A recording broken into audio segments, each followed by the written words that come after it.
Ya, selamat datang Pak Haris. Assalamualaikum warahmatullahi wabarakatuh.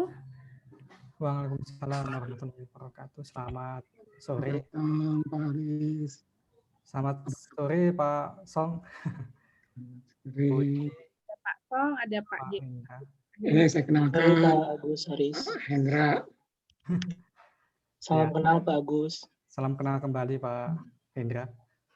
Baik, ya rekan-rekan semua, rekan-rekan mahasiswa semua, sekarang kita berbahagia ya bisa dapat dosen tamu ya. Biasanya kalau yang tahu kuliah saya, kalau biasanya saya sering nyari dosen tamu yang banyak ya, mumpung lagi kuliah online. Jadi kita bisa banyak dapat ilmu dari yang dosen-dosen lain ya, bukan hanya dari dosen-dosen saja. Saya bacakan dulu biodatanya, lihat dari website ya. Jadi Pak Haris ini, saya panggilnya Pak Haris, Dr. Filnat. Filnat itu apa Pak?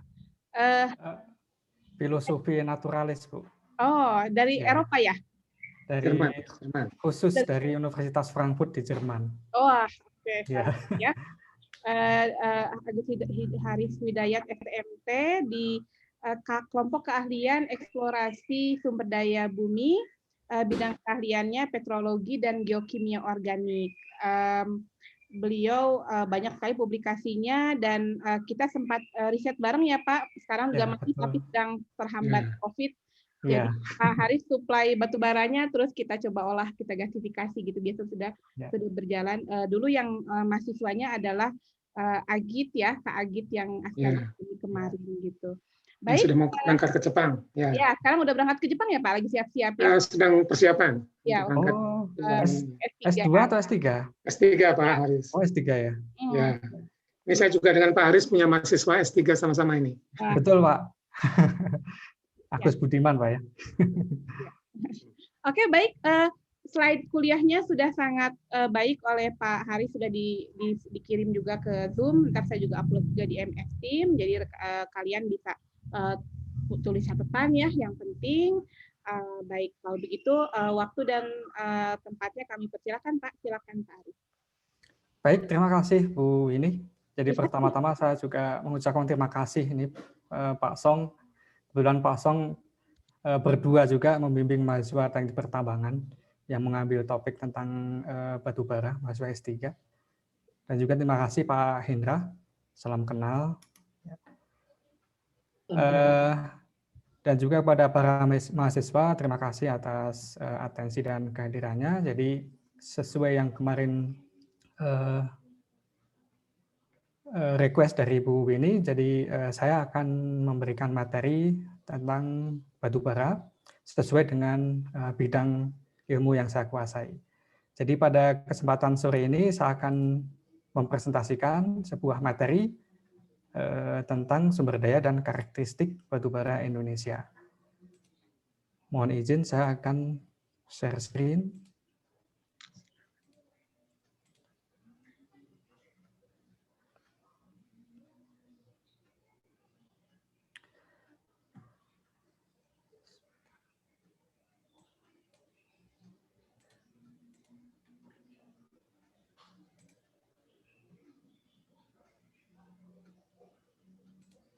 Baik, jadi tadi saya sudah dikenalkan ya sama Ibu ini. Jadi nama saya Agus Haris Widayat, saya biasa dipanggil dengan nama tengah.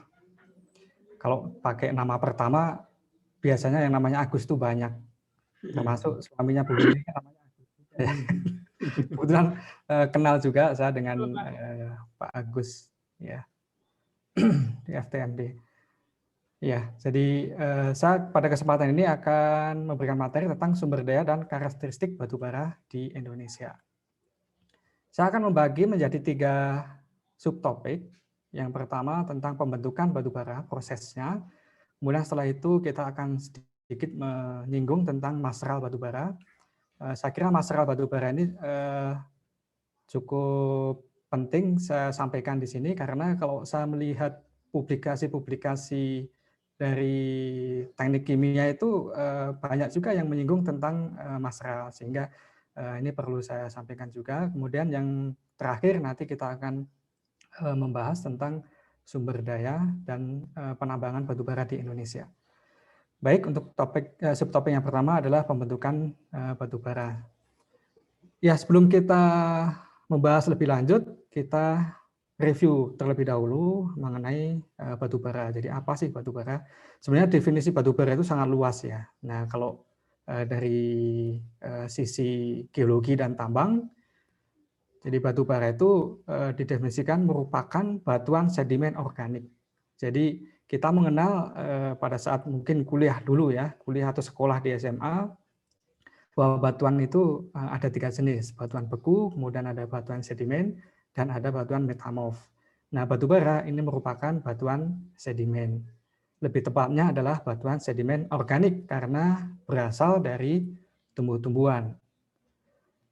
Nah, karena berasal dari tumbuh-tumbuhan, tumbuh-tumbuhan itu ada kayunya, ada daun, dan sebagainya, yang dapat terbakar, sehingga batu bara itu bisa dibakar yang menghasilkan panas seperti yang kita lihat selama ini. Pemanfaatan batu bara umumnya karena adanya panas yang bisa diambil dari batu bara tersebut.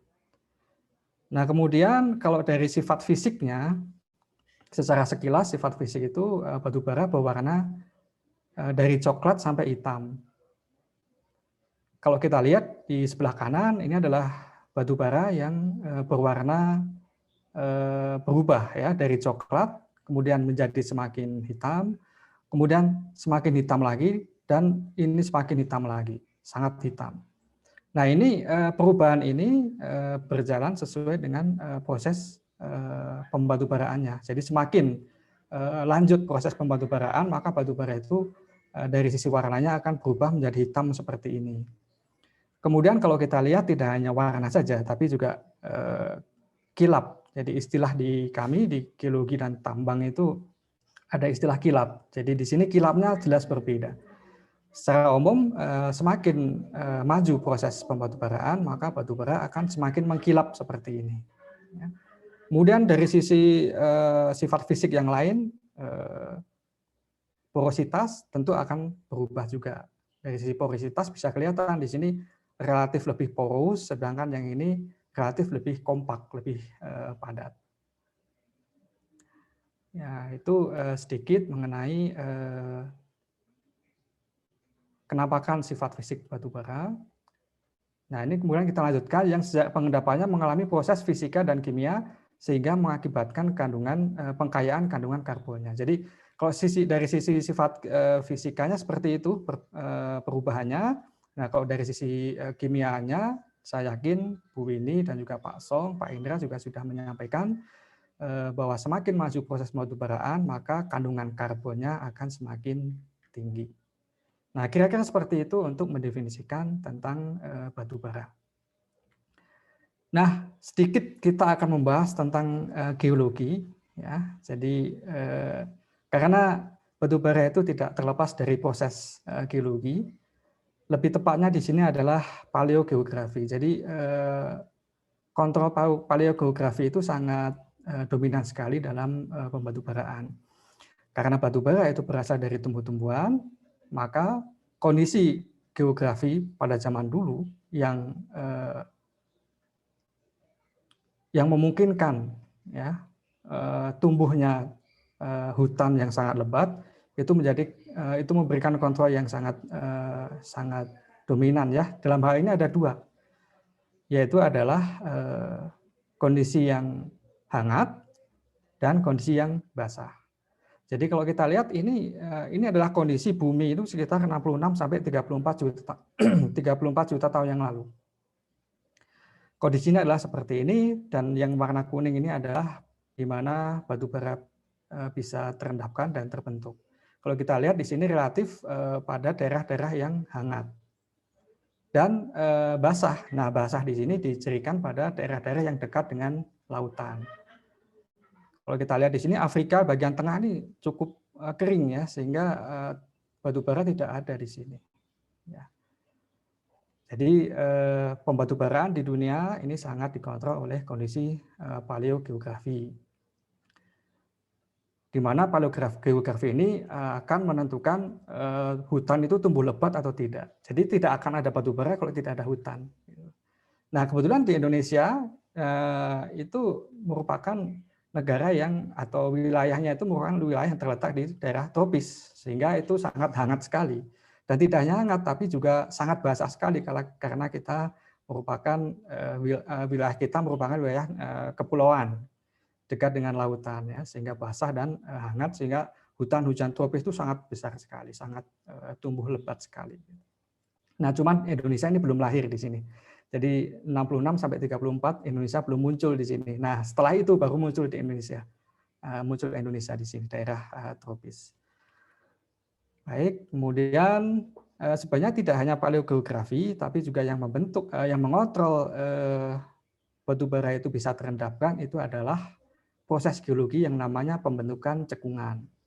Jadi batu bara itu harus ada cekungan agar bisa diendapkan. Jadi ceritanya kan tumbuh-tumbuhan itu yang hidup itu akan ya punya umur ya. Kalau umurnya sudah terlampaui dia akan mati, dan ketika mati akan tumbang ke bawah. Nah, pada saat tumbang itu dia harus diendapkan pada sebuah cekungan. Kalau tidak diendapkan pada sebuah cekungan, maka batu bara tidak pernah terbentuk. Sekali lagi di depan tadi kita mendefinisikan batu bara itu adalah batuan sedimen, di mana batuan sedimen itu merupakan batuan yang pasti mengalami proses pengendapan pada sebuah cekungan. Nah, ini merupakan ya kondisi tektonik ya. Kita tahu di Indonesia itu tektoniknya sangat dramatis ya, sangat aktif sekali, dan sekitar 56 sampai 34 juta tahun yang lalu itu ada ekstensi ya, ada tarikan ke barat dan ada tarikan ke timur. Kalau ada suatu massa ditarik berlawanan arah seperti itu, maka apa yang terjadi? Yang terjadi adalah seperti ini, terbentuknya cekungan batu bara atau cekungan geologi di Indonesia. Jadi ini ada tarikan ke kiri dan ini ada tarikan ke kanan, sehingga yang di tengah ini akan jatuh, terjadi subsidence, membentuk cekungan-cekungan seperti ini yang kita sebut sebagai graben. Proses pembentukan graben atau proses pembentukan cekungan ini dikenal di geologi dan tambang itu prosesnya adalah rifting. Jadi selain paleogeografi tadi, yang paling berperan di mana batu bara bisa diendapkan itu adalah adanya tektonik. Jadi tidak akan ada pengendapan batu bara kalau tidak ada tektonik, kalau tidak ada patahan-patahan seperti ini. Nah, kebetulan di Indonesia itu sangat tinggi sekali tektoniknya, sangat aktif. Ya, di satu sisi itu bisa menjadi bahaya, jadi ancaman bagi kita. Terakhir kemarin ada sesar ya, ada gempa ya di Sulawesi Barat. Nah, itu salah satunya adalah seperti. Tapi di sisi yang lain ternyata tektonika yang sangat aktif tersebut juga memberikan manfaat ya, yang tentu yang tektonika pada zaman dulu ya, yang sebelum ada manusia gitu, memberikan manfaat bagi kita pada saat sekarang. Sehingga kita bisa memanfaatkan batu bara yang terendapkan pada zaman dulu.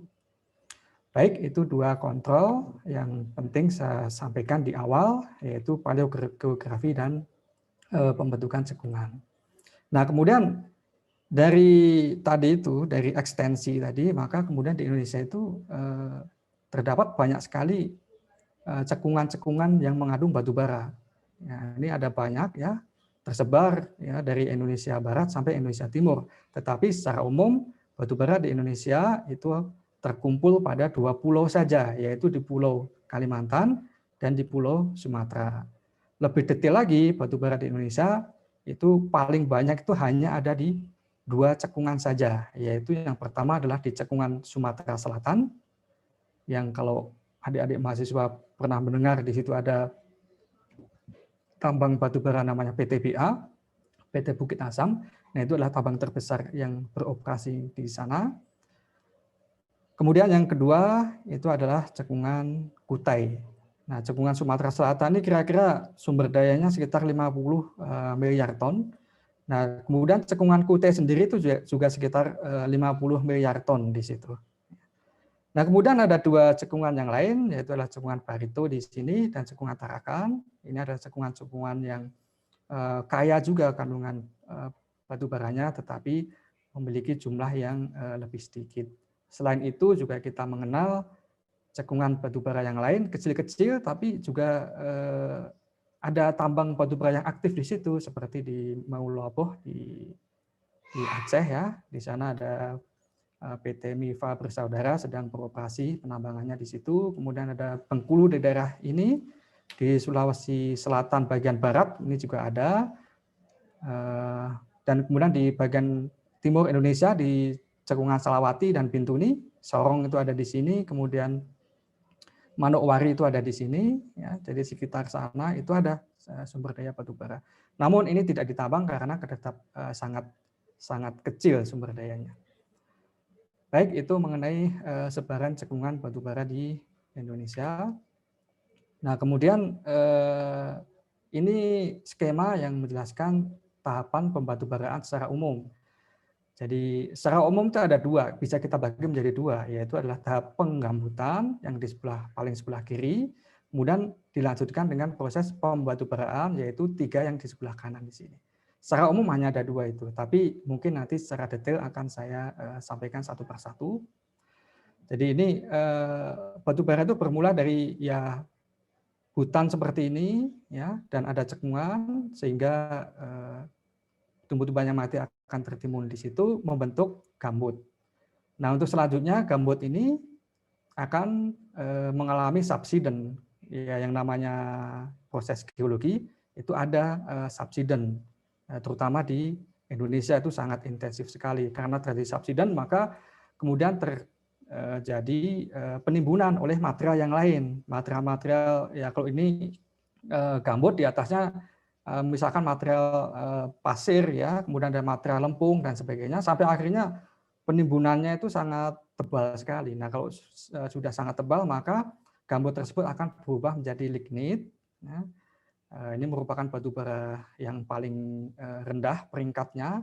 Nah, setelah itu kalau ini terus mengalami pembebanan, apa yang terjadi? Yang terjadi adalah tekanan, tidak hanya tekanan, tapi juga temperaturnya itu akan semakin tinggi.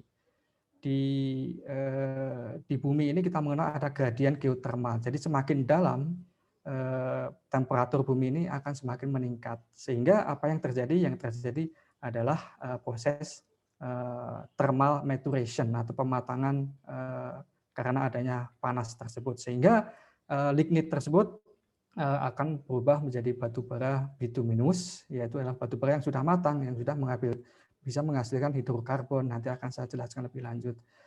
Nah, untuk selanjutnya kalau ada tekanan yang lebih besar lagi, terjadi kompaksi yang lebih hebat lagi, maka akan berubah menjadi batu bara yang paling tinggi peringkatnya, yaitu adalah antrasit. Nah, itu kira-kira sekilas tahapan pembatubaraan. Nah, ini lebih detailnya. Jadi kalau saya sampaikan tadi ada 2 proses utama, yaitu penggambutan dan pembatubaraan. Nah, di sini kita bagi lagi dari berbagai kacamata. Di sini saya rangkum dari berbagai sumber. Ya. Dari Flores 2014, tapi kemudian dimodifikasi. Ya. Jadi saya yakin adik-adik mahasiswa ini sudah mengenal ya istilah peringkat batubara, ada lignit, ya, kemudian ada subbituminous, kemudian high volatile bituminous, dan seterusnya sampai ke antrasit. Nah, ini adalah tahapan-tahapan pembatubaraan yang saya sebut tadi secara umum ada 2. Namun di sini dibagi menjadi beberapa tahap yang lebih detail. Yang pertama adalah penggambutan, kemudian dilanjutkan dengan proses dehidrasi, kemudian bituminisasi, pembentukan bitumen, setelah itu dilanjutkan dengan proses debituminisasi, dan selanjutnya adalah yang paling akhir adalah proses gravitisasi. Jadi nanti akan saya singgung sekilas masing-masing. Yang kalau kita lihat dari proses kimianya, secara umum bisa kita golongkan menjadi 2, yaitu adalah proses biokimia, ya, biochemical process, dan yang berikutnya adalah proses geokimia, geochemical processes. Nah, proses biokimia ini dipengaruhi oleh aktivitas biologi, terutama adalah karena adanya aktivitas bakteri. Nah, biasanya terjadi pada tahap awal pembatubaraan. Karena kita tahu ketika tumbuh-tumbuhan material organik tersebut tertimbun, belum terlalu dalam, maka akan terjadi pembusukan. Di situ akan banyak bakteri yang beraktivitas di situ. Membentuk asam humin, ya, asam humin itu ya humus gitu ya, sebagai cikal bakalnya batu bara. Nah, baru kemudian ketika proses pemendaman ya, pemendaman itu ya proses penimbunan material di atasnya semakin tebal, maka bakteri tersebut tidak bisa hidup ya, sehingga biochemical proses ini akan berubah menjadi geochemical proses. Kalau di sini diakibatkan oleh aktivitas biologi, kalau di sini disebabkan oleh panas atau thermal. Ya, jadi karena adanya panas, jadi panas itu yang menyebabkan batu bara itu berevolusi sehingga sampai pada antrasit. Nah, panas tersebut dikontrol oleh apa? Dikontrol oleh proses geologi, yaitu pemendaman tadi. Dengan semakin turunnya cekungan, maka akan semakin dalam pemendamannya, sehingga thermal atau panasnya itu akan semakin naik. Nah, kira-kira seperti itu sekilas mengenai tahapan pembatubaraan. Dan satu persatu kita singgung sekilas juga ya. Jadi yang pertama adalah penggambutan atau beatification. Jadi ini adalah skema cekungan ya.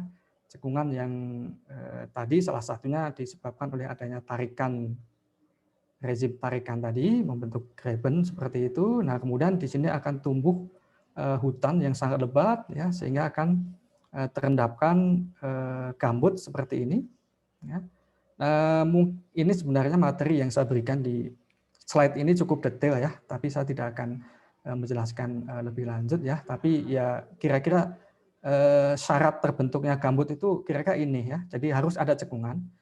Kalau tidak ada cekungan ya kalau tidak ada cekungan maka dia tidak ada tempat akumulasi gitu. Kalau tidak ada tempat akumulasi yang terjadi dia material itu akan terbawa oleh arus ya, dari hujan itu ada arus air permukaan, dia akan membawa mencerai-beraikan bahan organik sehingga akan terbawa kemana-mana gitu, tidak akan pernah terakumulasi. Nah, yang berikutnya ada tumbuh-tumbuhan tentu saja sebagai bahan dasar asal dari batu bara. Kemudian yang ketiga adalah air ya. Jadi di dalam cekungan ini juga harus ada air karena air itu sifatnya adalah mengawetkan. Sebagai ilustrasi, kalau saya mempunyai kayu, nah kayu tersebut yang pertama saya taruh di depan rumah saya di halaman gitu, terkena panas siang, kemudian malam hari ada dingin karena hujan dan sebagainya, maka dia akan cepat lapuk. Lapuk itu kan pada dasarnya kan oksidasi ya, reaksi dengan oksigen, ya dia akan hilang begitu saja gitu lama kelamaan. Berbeda kalau saya masukkan kayu tersebut ke dalam air yang tenang ya, yang tidak mengalir, dia tenang di situ, oksigennya sangat minim, maka dia akan relatif terawetkan. Nah, sehingga air ini merupakan media yang sangat penting sekali. Tidak akan pernah terjadi batu bara kalau tidak ada air. Makanya yang namanya batu bara itu pasti akan mengandung air. Karena memang dari proses terjadinya itu sudah ada. Dia sangat dekat sekali dengan air sebagai salah satu syarat terbentuknya gambut. Nah, kemudian ini ada kesetimbangan biotektonik. Ini maksudnya adalah harus tumbuh-tumbuhan ini harus ada terus gitu. Kalau tidak ada ya tentu batu bara tidak akan terakumulasi dengan tebal gitu ya. Nah, mungkin seperti itu untuk penggambutan. Nah, yang berikutnya adalah proses dehidrasi. Yaitu adalah proses lanjut ya ketika pemendaman itu terus berlangsung ya. Lapisan penimbunannya itu semakin tebal, maka apa yang terjadi? Kita tahu gambut itu sangat porus. Nah, kalau di atasnya itu dikasih beban, maka yang terjadi seperti spong itu. Kalau spong kita kasih ke air ya, kemudian kita tekan dengan tangan kita, yang terjadi adalah airnya akan keluar, terperas keluar. Sama, gambut juga begitu. Ketika diberikan beban di atasnya, maka air akan terbuang. Terbuang kemana? Ke atas, karena tekanan yang lebih rendah adalah ke atas, sehingga dia akan lari ke atas, ya, sehingga material gambut tersebut akan menjadi semakin berkurang kandungan airnya karena adanya proses dehidrasi ini. Khusus pada tahapan ini disebut sebagai proses dehidrasi karena jumlah air yang berkurang itu sangat besar sekali. Apakah dehidrasi tidak terjadi selama proses pembatubaraan sampai antrasit? Tidak juga gitu. Yang namanya dehidrasi terus terjadi, tetapi dehidrasi yang paling hebat itu adalah pada saat tahap yang kedua ini.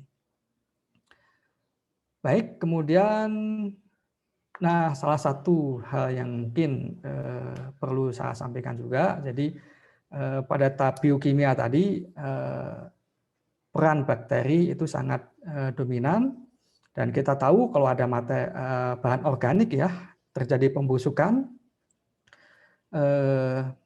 bakterinya masih bisa beraktivitas di situ, kondisinya adalah anaerob ya, tertutup ya, tidak ada oksigen, maka salah satu bakteri yang namanya metanogen itu akan mengubah bahan organik tersebut menjadi metana. Namanya adalah metanogenik bakteria gitu ya, namanya juga metanogenik gitu, sehingga dia merupakan bakteri yang menghasilkan metana gitu. Salah satu hidrokarbon yang dibentuk ya, yang terbentuk selama proses pembatubaraan paling awal ya. Di tahap awal itu yang terbentuk adalah metana biogenik. Baik, kemudian yang fase berikutnya kita mengenal ada bituminisasi. Jadi apa sih sebenarnya fase bituminisasi ini? Yaitu adalah fase terbentuknya bitumen di dalam batu bara. Ya, jadi bitumen itu merupakan substansi awal dari hidrokarbon. Gitu. Termasuk salah satu di dalamnya itu ada minyak dan sebagainya, campur aduk di situ. Sangat kompleks sekali komposisi kimia yang ada di sana. Yang kalau kita lihat di bawah mikroskop kira-kira adalah seperti ini, yang berwarna kuning ini ya. Ini adalah bitumen. Nah, dia kalau kita lihat dia mengisirkan seperti ini, artinya dia terbentuk belakangan ketika sudah matang ya. Matang itu kan artinya sudah menghasilkan substansi minyak, dalam hal ini adalah bitumen seperti itu. Nah, batu bara yang sudah menghasilkan bitumen disebut sebagai batu bara bituminus. Jadi kita mengenal ada istilah peringkat ya, ada subbituminus, ada bituminus, itu ada kaitannya dengan produk yang dihasilkan. Ketika batu bara sudah menghasilkan bitumen tapi masih sedikit, maka disebut sebagai batu bara subbituminus. Nah, batu bara ketika sudah menghasilkan bitumen dengan lebih banyak lagi, maka disebut sebagai batu bara bituminus. Jadi ada hubungannya dengan pembentukan bitumen ya, istilah tersebut. Nah, kemudian ya, bituminisasi ini terjadi ketika batu bara mencapai peringkat subbituminus A hingga high volatile bituminus. Nah, pada tahap ini bahan organik sudah masuk pada fase oil window atau sudah membentuk minyak bumi. Jadi batu bara itu bisa menghasilkan minyak karena dia kan bahan organik ya. Mungkin ilustrasinya itu gampangnya kalau orang zaman dulu itu kan membuat minyak goreng itu kan dari parutan kelapa gitu, dari kelapa gitu. Nah, parutan kelapa itu kalau dimasak ya di dalam wajan, dipanaskan, maka dia akan menghasilkan minyak. Ya, yang dulu kalau nenek saya itu membuat seperti itu, masih suka membuat seperti itu zaman dulu ya. Nah, kurang lebih seperti itu. Ketika dipanaskan dan menghasilkan minyak ya dia sudah matang. Nah, kalau di batu bara kurang lebih ketika sudah menghasilkan, ketika sudah matang itu disebut sebagai masuk pada fase oil window, artinya komponen-komponen khusus di dalam batu bara, terutama adalah masraliptinit, ya nanti kita detailkan belakangan. Ketika masraliptinit itu sudah bisa menghasilkan minyak, ya itu adalah fase oil window. Nah, kemudian di sini juga mulai terbentuk metana dan juga wet gas atau thermal cracking. Jadi ini batu bara bituminus awal ya, sedangkan ini adalah bituminus yang sudah akhir ya.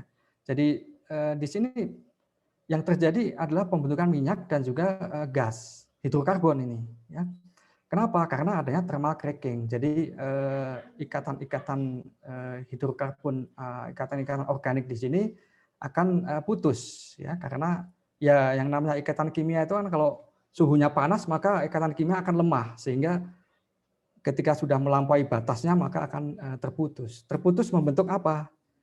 Nah, salah satunya adalah membentuk hidrokarbon, yaitu berupa gas dan juga minyak. Sehingga struktur kimianya itu akan menjadi lebih banyak yang siklik seperti ini dan lebih masif ya, bisa terlihat seperti itu. Baik, kemudian yang berikutnya adalah fase debituminisasi. Debituminisasi ini merupakan fase lanjut bukan berarti kalau debituminisasi itu yang tadinya bitumen itu diubah lagi menjadi menjadi material asalnya, bukan. Jadi proses ini adalah proses yang irreversible, tidak bisa dikembalikan ya. Jadi debituminisasi ini istilah saja, yang intinya adalah proses thermal cracking lanjut. Jadi di sini terjadi proses thermal cracking yang sangat intensif ketika batu bara ini sudah masuk pada peringkat medium volatile bituminous, yaitu kalau tadi misalkan ada yang menghasilkan minyak, ya minyak itu kan rantai panjang ya, katakanlah C-nya itu sampai 30. Nah, di situ akan terjadi cracking yang lebih lanjut lagi menjadi senyawa-senyawa dengan rantai karbon yang lebih pendek lagi. Produk akhirnya apa? Produk akhirnya pasti akan menjadi gas ketika masing-masing senyawa tersebut hanya memiliki satu karbon saja, artinya CH4 atau metana. Jadi kira-kira seperti itu proses pembatubaraan ya, yang cukup penting kaitannya dengan pembentukan hidrokarbon ya. Di sini bagian kanan ini khusus ada kolom yang mengindikasikan hidrokarbon yang terbentuk. Nah ini tadi yang pertama itu yang biogenik gas tadi, yang metana biogenik tadi, karena aktivitas bakteri. Nah kemudian di sini pertama terbentuk minyak ya, kemudian bersamaan juga bisa terbentuk gas. Nah untuk selanjutnya minyak ini akan terjadi cracking lebih lanjut menjadi rantai-rantai karbon yang pendek menjadi gas, wet gas. Wet gas itu kan C2 sampai C5 ya, etana sampai pentana ya. Nah untuk selanjutnya wet gas ini akan terjadi cracking lagi sehingga produk akhirnya akan menjadi dry gas atau metana. Baik, itu untuk yang tahap 4. Yang berikutnya adalah gravitisasi. Jadi ini tahap akhir. Jadi kalau tadi masih ada hidrogennya gitu ya, pada tahap debituminasi masih ada hidrogennya. Nah di sini hidrogen itu sampai akhirnya nanti juga akan terputus ya, sehingga komposisi akhirnya nanti hanya berupa karbon saja. Nah kalau material merupakan disusun oleh unsur karbon saja, yaitu ada 2 ya, kalau tidak grafit ya intan. Ya. Nah, seperti itu saja. Kemudian ya sedikit mengenai tadi topik mengenai bagaimana batu bara itu terbentuk dan proses-proses yang menyertainya. Nah, kita sekarang masuk pada mikroskopi dan material batu bara. Mikroskopi batu bara. Jadi untuk apa kita memerlukan mikroskop? Ya. Jadi mikroskop itu untuk mengamati material ya. Salah satu fungsinya adalah untuk mengamati material baik itu komposisinya maupun jenisnya. Jadi di dalamnya itu ada material apa saja dan komposisinya berapa, nah itu bisa ditentukan dengan pengamatan mikroskopi. Nah, mikroskopnya khusus yaitu adalah mikroskop polarisasi refleksi. Seperti ini, prinsip kerjanya itu dengan refleksi ya, berbeda dengan mikroskop yang adik-adik gunakan sewaktu mungkin SMP atau SMA praktikum ya. Kalau zaman dulu kan sewaktu sekolah kan praktikumnya untuk biologi. Nah, biologi itu bukan merupakan mikroskop refleksi, tapi adalah mikroskop transparan. Cahayanya dari bawah, kemudian mengenai preparat, kemudian diteruskan sampai ke mata kita. Nah, kalau yang refleksi itu berbeda. Refleksi itu prinsipnya adalah pemantulan. Jadi cahayanya itu dari atas. Jadi ini dari sumber mikroskopnya, sumber cahayanya, lampunya ada di sini. Nah, lampu itu cahayanya diarahkan ke sini. Nah, kemudian dipantulkan oleh sebuah cermin ke bawah, sehingga akan mengenai sayatan poles namanya ya. Jadi batu bara itu nanti sebelum diamati di bawah mikroskop itu harus dipoles dulu ya. Dipoles sampai halus begitu. Nah, kemudian diletakkan di meja preparat seperti itu.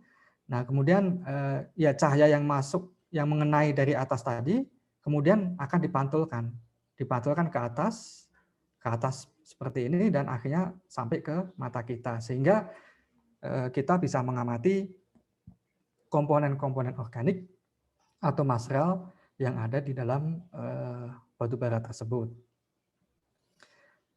Mengapa menggunakan mikroskop polarisasi refleksi? Karena yang namanya material atau bahan organik itu umumnya adalah bersifat opak, jadi tidak bisa ditembus oleh cahaya, sehingga kita menggunakan mikroskop refleksi dalam hal ini. Nah, mikroskop ini ada di tambang ya, di laboratorium mineralogi, mikroskopi dan geokimia di Teknik Pertambangan ITB, dan kita ini cukup padat juga pemakaiannya. Jadi biasanya untuk tugas akhir mahasiswa ya, kemudian tesis, disertasi dan juga penelitian. Kita hanya memiliki satu mikroskop sehingga ini cukup padat sekali penggunaannya. Nah, tadi sedikit mengenalkan tentang mikroskop. Nah, berikutnya kita akan mendefinisikan apa itu material. Nah, material dalam batu bara itu ekivalen dengan mineral dalam batuan. Nah, kalau mineral saya yakin adik-adik sudah sangat familiar mendengarnya ya. Jadi batuan ya, batuan seperti tadi batu pasir, batu lempung begitu ya, batu gamping dan sebagainya itu dibentuk oleh mineral, dari berbagai mineral membentuk batuan. Nah, ekivalen dengan material, jadi kumpulan dari berbagai material itu akan membentuk batu bara. Nah, lebih detail lagi, yang namanya material itu merupakan unit terkecil dari bahan organik yang bisa diamati di bawah mikroskop. Nah, itu definisi lain dari material. Nah, material itu dikelompokkan menjadi 3 grup, yaitu material vitrinit, liptinit, dan inertinit. Masing-masing ini memiliki sifat kimia dan fisika yang berbeda-beda. Nah, apa dasar pengelompokan ketiga grup material ini? Dasarnya adalah asalnya. Dia berasal dari material apa dari tumbuh-tumbuhan, bagian apa dari tumbuh-tumbuhan. Kemudian juga dari morfologinya, bentuk yang diamati di bawah mikroskop itu seperti apa, kemudian strukturnya, kemudian reflektasinya, dan juga komposisi kimianya. Itu yang menentukan pengelompokan material menjadi 3 ini. Nah, secara umum, vitrinit, nah ini merupakan grup material. Jadi ini grup ya, kalau grup itu berarti di dalamnya ada anggotanya, ada material-material yang lain gitu ya. Nah, di sini grup vitrinit merupakan grup material yang berasal dari sisa-sisa vegetasi vaskular. Sebentar, ini tertutup ya ini. Ya. Misalnya adalah dinding sel ya, kemudian pengisi sel, jaringan tumbuhan dan juga gel ya. Jadi dinding sel ya, pengisi sel, jaringan tumbuhan yang sifatnya yang selulosa ya, kemudian gel itu nanti akan ketika mengalami pembatubaran akan berubah menjadi vitrinit, material vitrinit. Ini grup yang pertama. Nah, grup yang kedua disebut sebagai liptinit. Nah, ini merupakan grup material yang berasal dari sisa-sisa tumbuhan dan hewan yang bervariasi, misalnya adalah alga, ya, kemudian bakteri, kemudian bagian dari tumbuh-tumbuhan, ada kutikula, ada spora, kemudian polen, resin atau damar ya. Kalau di tumbuh-tumbuhan itu kan sering ada resinnya ya, damar yang kuning-kuning getahnya itu. Nah, itu ketika terjadi pembatubaran maka akan berubah menjadi material liptinit. Nah, itu grup yang kedua. Nah, kemudian grup yang ketiga adalah inertinit. Nah, ini merupakan grup material yang berasal dari produk oksidasi sisa-sisa tumbuhan. Oksidasi ya tidak sempurna ya, sisa-sisa tumbuhan ya. Misalnya ya dinding sel tumbuhan dan juga dinding sel jamur. Jadi pada dasarnya asalnya sama dengan vitrinit, hanya saja untuk yang inertinit ini materialnya sudah teroksidasi. Ya. Nah, itu 3 penggolongan vitrinit di dalam material 3 penggolongan material ya di dalam ilmu petrologi batubara. Ada vitrinit, ada liptinit, dan ada inertinit. Nah, lebih detail lagi, ya, saya kira kalau sampai ke anggota masranya terlalu detail ya bagi adik-adik ya. Setidaknya adik-adik mengenal gitu ya apa itu vitrinit, kemudian liptinit dan inertinit, cukup grup masranya saja. Ya.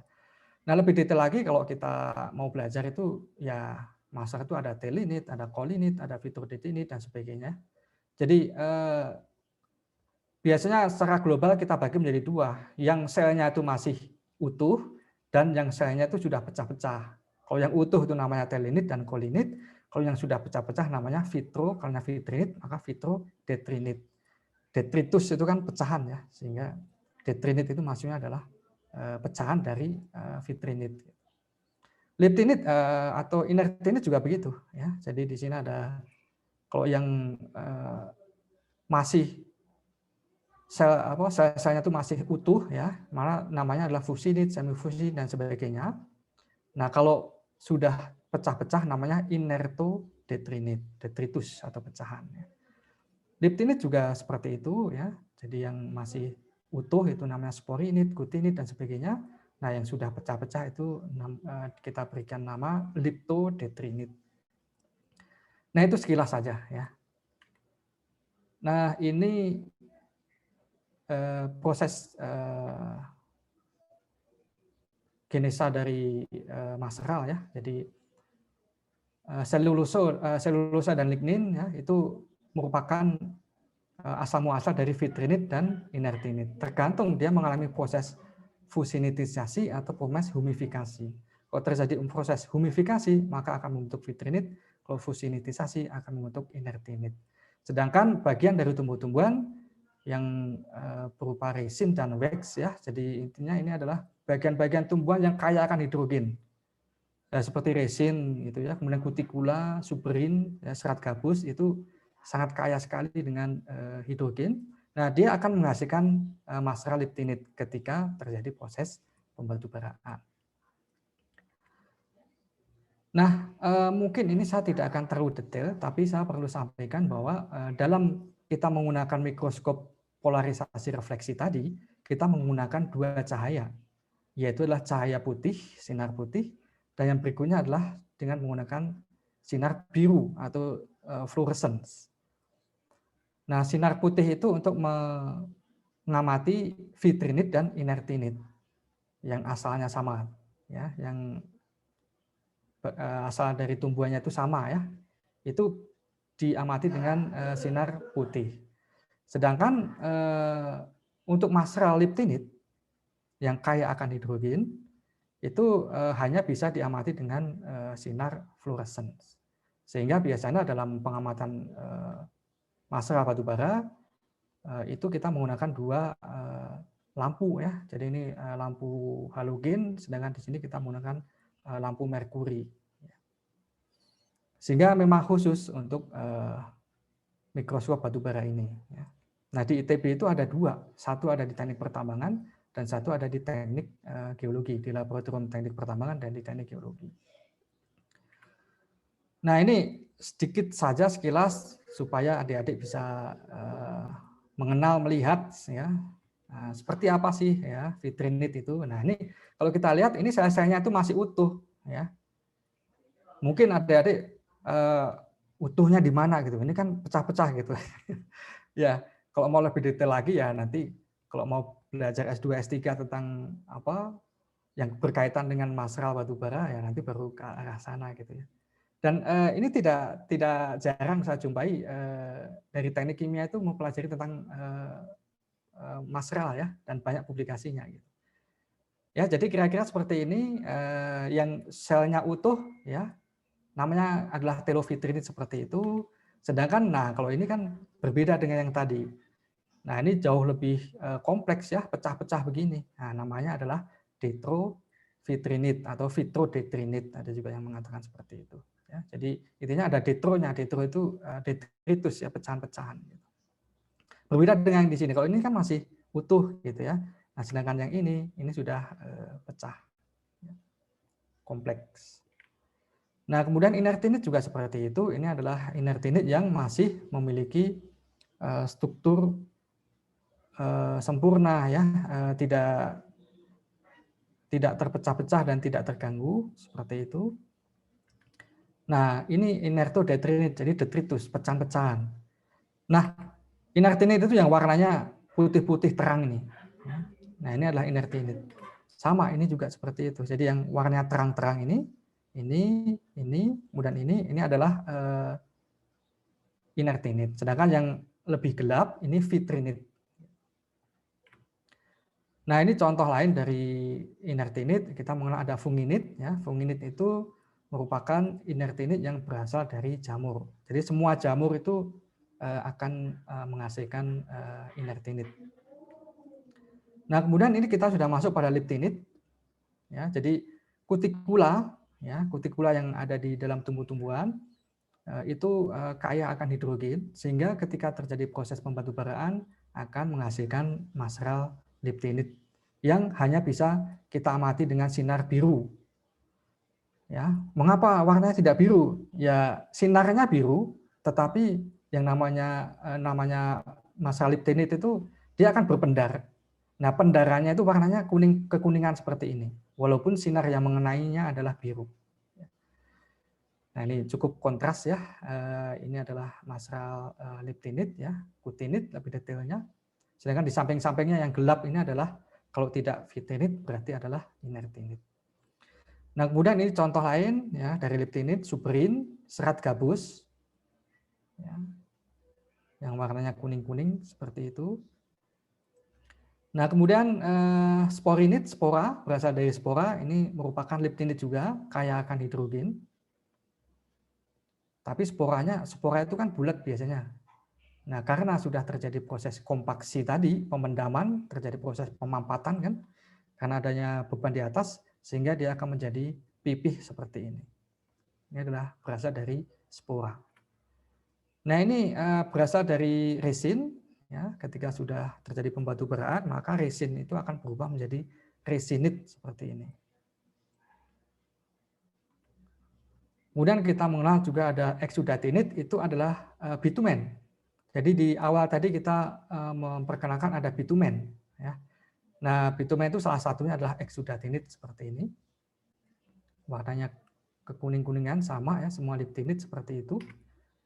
Nah, kemudian ada juga yang berasal dari alga. Jadi gambut itu kan perairan ya, ya banyak air gitu. Terkadang dia tenggelam ya, terkadang tidak gitu. Nah, di situ memungkinkan tumbuhnya alga. Nah, alga ketika mati dan kemudian mengendap dan terjadi proses pembatubaraan, maka akan menghasilkan mineral liptinit juga, namanya adalah alginit seperti itu. Nah, itu tadi sekilas mengenai mineral dalam batu bara. Nah, kemudian apa sih perbedaan ya dari ketiga mineral tersebut? Jadi yang pertama vitrinit. Vitrinit itu relatif kaya akan unsur oksigen. Dan dia bersifat porous, berpori. Ya, sehingga dalam konteks gasifikasi batu bara itu akan mempunyai reaktivitas yang lebih tinggi.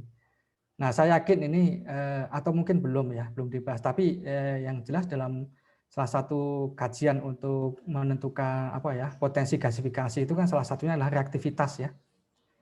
Nah, reaktivitas itu dipengaruhi salah satunya adalah dari porositas. Jadi vitrinit ini porositasnya cukup tinggi ya.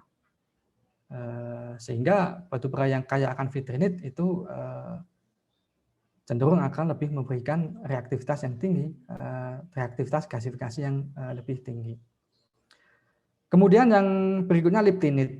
Nah, liptinit ini sifat fisikanya itu kurang poros, jadi dia lebih pejal, lebih masif ya, lebih tepatnya ya, lebih masif dan kaya akan unsur hidrogen.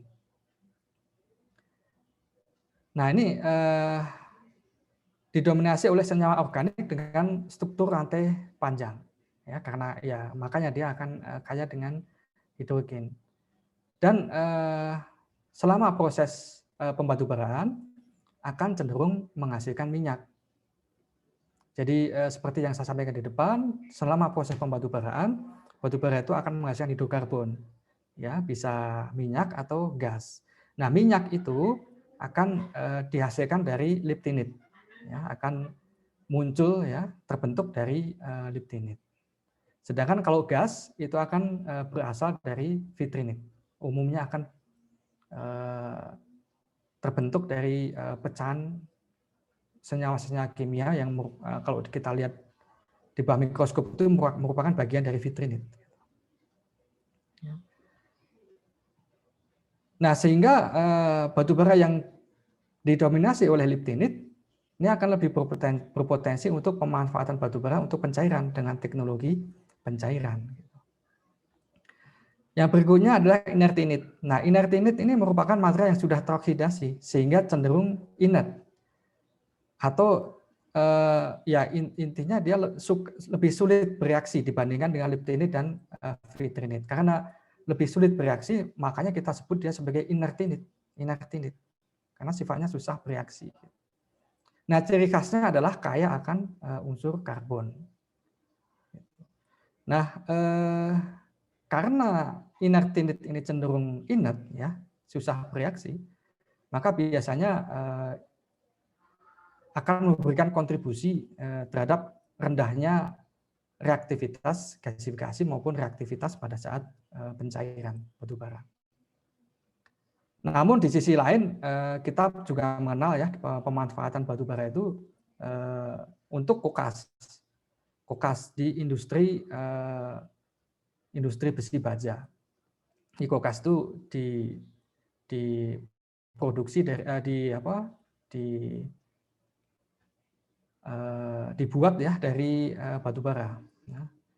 Nah, batu bara yang mengandung inertinit itu justru akan memberikan sifat pengkokasan yang bagus ya, tentu dengan komposisi tertentu. Ya, dari ini tentu dari komposisi material tentu akan memberikan implikasi juga terhadap metode pemanfaatan yang tepat, ya, seperti yang sudah saya sampaikan tadi.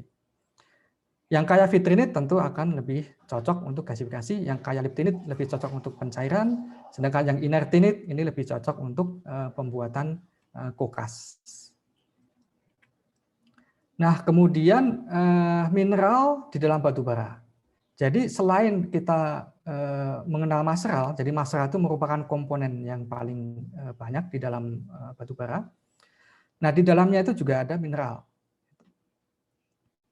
Nah, di dalam batu bara kita mengenal ada 3 yang sering muncul, yaitu adalah mineral lempung, kemudian ada mineral karbonat, dan ada mineral pirit. Ya. Jadi ada 3 itu yang paling banyak atau paling sering ditemukan di dalam batu bara. Dan mineral ini juga ada ada kaitannya juga dengan reaktivitas gasifikasi. Makanya suatu batu bara yang memiliki komposisi mineral tertentu justru dia akan menaikkan reaktivitas gasifikasinya.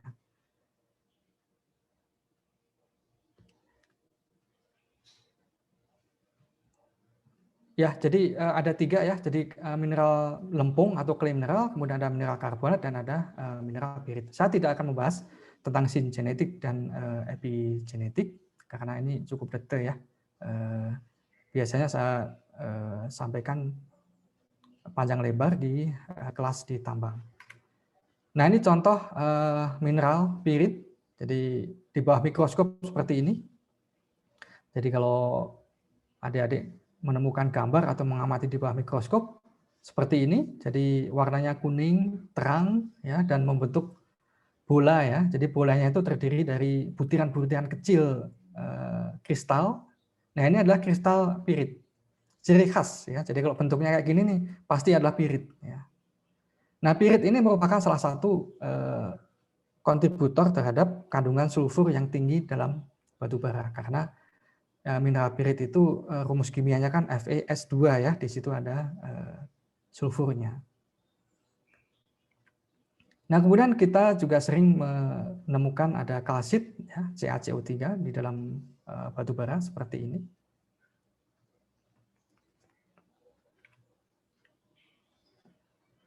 Nah, kemudian ini ada, ya ini sedikit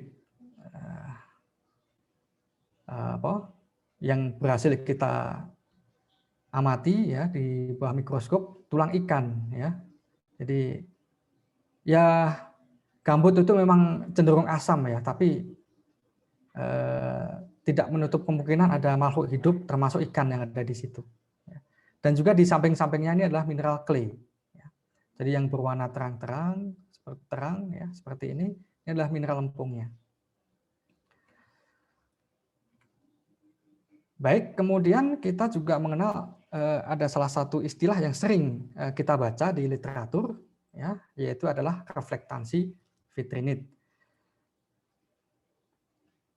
Nah, ya ini tadi ya, vitrinit merupakan material yang umumnya berasal dari kayu dan tumbuh-tumbuhan, ya, yang mana dengan semakin tingginya peringkat batu bara, ya, material vitrinit ini akan memberikan reflektasi yang semakin meningkat ketika dilihat di bawah mikroskop sinar pantul. Ya, jadi tadi saya menceritakan mikroskop itu prinsip kerjanya adalah dengan refleksi. Jadi cahaya dikenakan ke sampel, nah kemudian sampel akan memantulkan cahaya itu ke mata kita. Atau kalau tidak ke mata kita ya ke sebuah sensor, begitu ya, sensor yang mengukur intensitas cahayanya. Nah, intensitas cahaya yang dipantulkan terhadap intensitas cahaya yang diberikan kepada sampel itu disebut dengan reflektansi vitrinit. Sebagai contoh, kalau reflektansi vitrinitnya itu 1%, artinya intensitas cahaya yang dipantulkan itu adalah 1% dari intensitas cahaya yang diberikan kepada material tersebut. Dan biasanya ini digunakan untuk menentukan peringkat batu bara.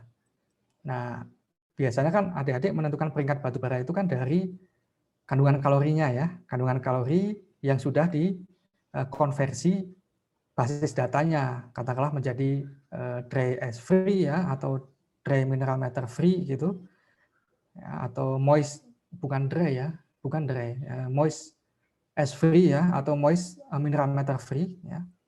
Nah itu bisa ditentukan peringkatnya ya dari kalori. Tapi sebenarnya itu merupakan pendekatan yang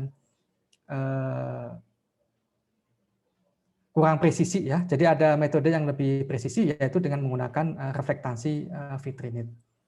Jadi reflektasinya itu diukur ya dengan mikroskop tadi, tapi khusus itu adalah untuk material vitrinit. Karena dari ketiga material itu hanya satu ya, yaitu material vitrinit itu yang sensitif reflektasinya ya terhadap proses pembabaraan. Nah, kita kembali mungkin ke ini ya, sebentar.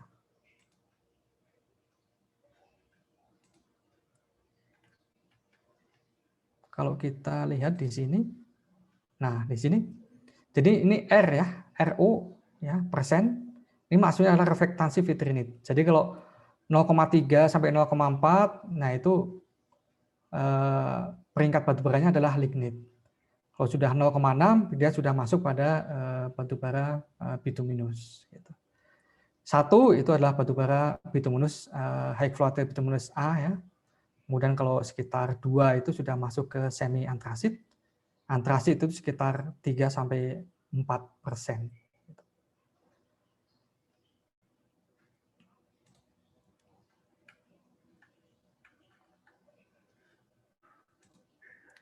Nah, kemudian kalau kita lihat di sini adalah contoh dari 2 vitrinit. Yang kiri ini adalah vitrinit yang memiliki reflektansi sekitar 0,25%, sedangkan yang di kanan sekitar 0,42%. Ya, jadi ini berbeda. Ini terlihat jelas, ini semakin terang, ini relatif gelap ya. Artinya peringkat batu bara dari yang kiri dengan kanan itu lebih besar dari yang kanan. Baik, itu tadi sedikit mengenai material dan juga reflektansi vitrinit. Oh ya, di sini mungkin perlu juga saya sampaikan, kalau di literatur reflektansi vitrinit itu notasinya berbeda-beda ya. Jadi ada RO ya, ada RV, ada juga yang menyebut sebagai RR. RO itu maksudnya reflektan vitrinit dalam oil ya. Jadi biasanya kalau kita mengamati mikroskop itu antara lensa objektif dengan maskral itu harus kadangkala harus ada minyaknya. Nah, kalau pengamatan itu dilakukan dengan menggunakan minyak, maka nanti kita sebut dia sebagai RO, reflektan vitrinit dalam medium oil. Ya, medium oil, jadi langsung lensa okuler, objektif ya, lensa objektif dengan maskeranya itu tidak, mediumnya bukan udara ya, tapi adalah minyak. Nah, RV itu berarti reflektan vitrinit, ada juga yang menyebut sebagai memberikan notasi seperti itu, ada juga yang menyebut notasi RR, ini disebut random ya, reflektan vitrinit random. Nah, ini ada ya, istilah khusus ya, memang ada random, ada juga max nanti gitu ya, tapi mungkin tidak perlu saya sampaikan di sini. Jadi ada 4 ya, ini saya kurang 1 ya. Jadi ada yang menyebut notasinya itu sebagai RO, kemudian ada RV, ada RR, dan ada Rmax. Nah, itu masing-masing memiliki kondisi pengukuran yang berbeda-beda. Ya. Tetapi intinya keempatnya itu menyatakan reflektansi vitrinit. Baik, itu sekilas mengenai maskral di dalam batu bara. Nah, untuk selanjutnya saya akan membahas tentang sumber daya dan juga penambangan batu bara di Indonesia.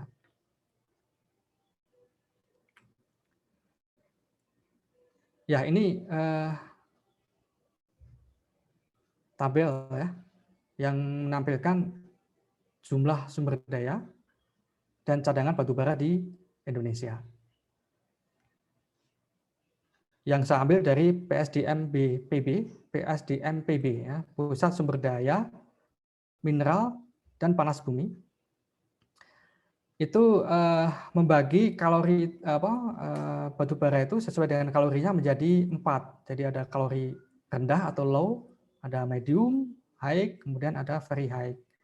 Ini dalam ADB ya, ini adalah besaran kalorinya. Jadi yang low itu kurang dari 5.100 kilokalori per kilogram ya dalam ADB. Nah, kemudian ini jumlahnya ya. Jadi kalau kita lihat yang low itu sekitar 53 atau 54 ya miliar ton di Indonesia. Yang medium itu sekitar 80 miliar ton, yang high itu sekitar 13 miliar ton, sedangkan yang very high itu sekitar sekitar 2 miliar ton ya. Sehingga total di kita itu mempunyai sumber daya sekitar 149 miliar ton. Namun adik-adik harus waspada, kita mengenal ada 2 istilah ya. Jadi ada istilah sumber daya dan ada istilah cadangan. Itu adalah istilah teknis ya, yang artinya adalah berbeda. Kalau sumber daya itu adalah menyatakan jumlah batubara in situ.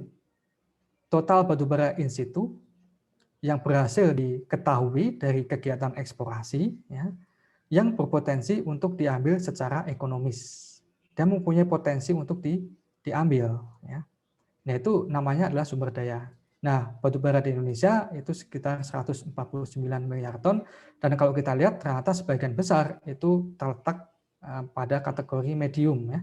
Jadi yang kalorinya 5.100 sampai 6.100 kilokalori per kilogram ADB, sekitar 80 miliar ton. Nah, kemudian yang berikutnya kedua adalah cadangan. Nah, ini berbeda pengertiannya. Kalau cadangan itu merupakan bagian dari sumber daya yang layak secara teknis dan ekonomis untuk diambil atau ditambang.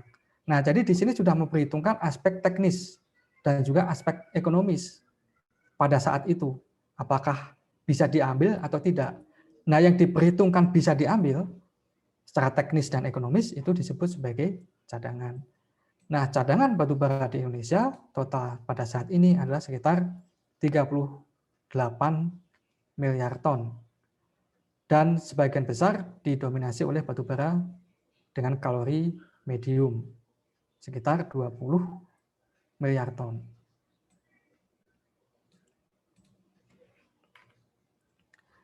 Nah, kemudian ini kondisi statistik ini ya, walaupun sebenarnya agak aneh ya. Aneh ini ya. Jadi tapi ya ini statistik di kita, kondisinya adalah seperti ini. Jadi produksi dan konsumsi batubara di Indonesia. Yang biru ini adalah konsumsi, ya. Ini dalam juta ton ya, dalam juta ton. Terakhir pada tahun 2019 ya atau 18 ini. 2018 sepertinya atau 19 awal ya. Nah, itu konsumsi kita sekitar 130 juta ton per tahun. Setiap dalam setahun itu 130 juta ton. Sedangkan produksi ini adalah yang merah, ini adalah produksi batubara di Indonesia. Ini cukup besar ya. Terakhir itu hampir 600 juta ton. Gitu. Ya, artinya sebagian besar itu diekspor ya ke luar negeri. Hanya ya berapa seperempatnya, nggak nyampe ya, tidak sampai seperempatnya itu dimanfaatkan di dalam negeri dan sebagian besar lah diekspor. Nah, kalau kita lihat ya, ini sekitar 500 lah, sekarang ada penurunan ya kemarin itu karena ada pembatasan ya. 500 katakanlah kita ambil 500 miliar juta ton per tahun ya. Kalau tadi cadangannya 38 miliar ton ya, kalau tingkat produksinya tidak berubah ya sekitar batubara di Indonesia itu masih bisa bertahan sekitar ya 70-an tahun lagi gitu. Kalau tidak ada eksplorasi. Nah, kalau nanti ada eksplorasi nanti lebih banyak lagi, bisa lebih banyak. Tapi itu kan kita bicara tentang cadangan ya. Kita belum membicarakan tentang sumber daya ya. Kalau cadangan itu kan yang bisa ditambang. Nah, sumber daya cadangan itu bisa ditambang, sedangkan sumber daya belum memperhitungkan bisa ditambang atau tidak. Nah, ke depan tuh ya ada teknologi pemanfaatan batubara itu yang dalam. Nah, kita mengenal saat ini ada UCG ya, underground coal gasification. Jadi gasifikasi batubara langsung dari underground. Nah, itu salah satu jenis pemanfaatan batubara yang tidak ditambang ya. Artinya di luar cadangan tadi yang 38 miliar ton itu. Karena kalau yang 38 miliar ton itu relatif dekat permukaan. Ya, paling dalam tuh 200 meter yang bisa digali dengan ekskavator gitu ya. Sedangkan kalau yang UCG itu kan yang lebih dalam lagi. Jadi dia akan menyasar pada sumber daya yang lebih dalam. Jadi sebenarnya pemanfaatan batubara masih sangat di Indonesia itu masih sangat panjang sekali, mungkin bisa sampai ratusan tahun. Gitu. Kalau kita bisa mendiversifikasi pemanfaatan batubara dengan lebih banyak ya.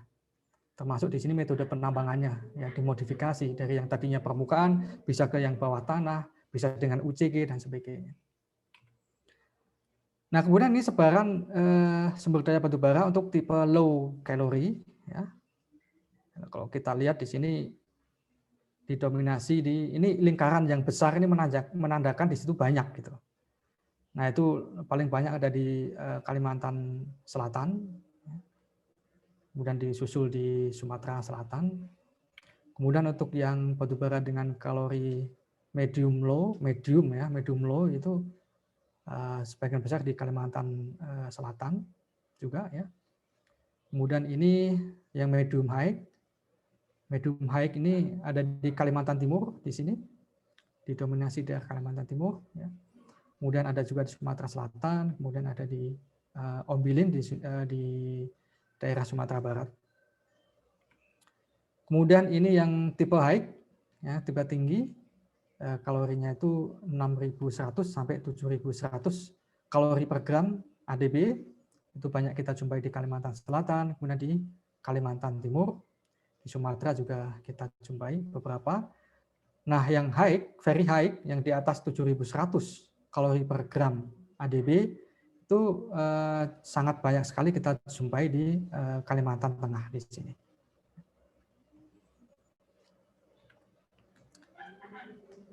Kemudian ya untuk merangkum dari apa yang saya sampaikan tadi, karakteristik batubara di Indonesia. Jadi umumnya batubara di Indonesia itu mempunyai kalori dan peringkat yang rendah. Kenapa? Karena kalau kita lihat dari sejarah geologinya tadi, jadi batubara Indonesia itu relatif berumur muda. Jadi umurnya itu paling tua itu 30 juta tahun yang lalu, ya. Sampai 5 juta tahun yang lalu, sangat muda sekali. Ya. Sedangkan kalau kita bandingkan batu bara yang ada di Amerika Serikat atau di Cina dan juga di Australia, mereka umumnya batu baranya itu umurnya itu 350 juta tahun yang lalu. Ya, jadi 10 kali lipat lebih tua daripada batu bara di Indonesia. Ya. Sehingga batu bara di Australia, di Amerika dan sebagainya itu relatif banyak yang peringkatnya tinggi, gitu. Kalorinya tinggi. Nah, kemudian batu bara kalori tinggi dijumpai pada lokasi-lokasi yang mempunyai kondisi geologi tertentu, misalnya dekat intrusi batuan beku atau dekat dengan wilayah pegunungan. Nah, contohnya itu ada di Bukit Barisan, ya, dekat dengan pegunungan. Jadi batu bara yang dekat dengan Bukit Barisan itu umumnya kalorinya tinggi. Ya, dan juga yang dekat dengan intrusi itu ini, jadi magma yang menerobos ke atas. Nah, itu yang batu bara yang dekat itu tuh akan banyak juga, akan tinggi juga kalorinya. Contohnya adalah di Kalimantan Tengah tadi. Jadi batu bara yang varihag itu banyak kita temukan di Kalimantan Tengah karena di situ ada intrusi batuan beku yang sangat besar sekali. Jadi magma zaman dulunya masih magma, dekat dengan batu bara, gitu, menembus ke atas dekat dengan batu bara, sehingga batu baranya akan mengalami pemanasan, gitu, sehingga akan menjadi tinggi peringkatnya. Tapi kalau sekarang sudah bukan magma lagi, sekarang sudah menjadi batuan beku, sudah membeku. Nah, selain itu batu bara yang diendapkan di dekat laut atau berkembang di dekat pegunungan umumnya mempunyai kandungan sulfur yang lebih tinggi. Contohnya di Bukit Barisan juga, ya. Di Bukit Barisan itu ya dekat pegunungan, ya, aktivitas pegunungan di situ, ada banyak sulfur yang keluar dari gunung, sehingga batu bara yang terendapkan di situ pun, yang terbentuk di situ juga akan mengandung kandungan sulfur yang lebih tinggi juga.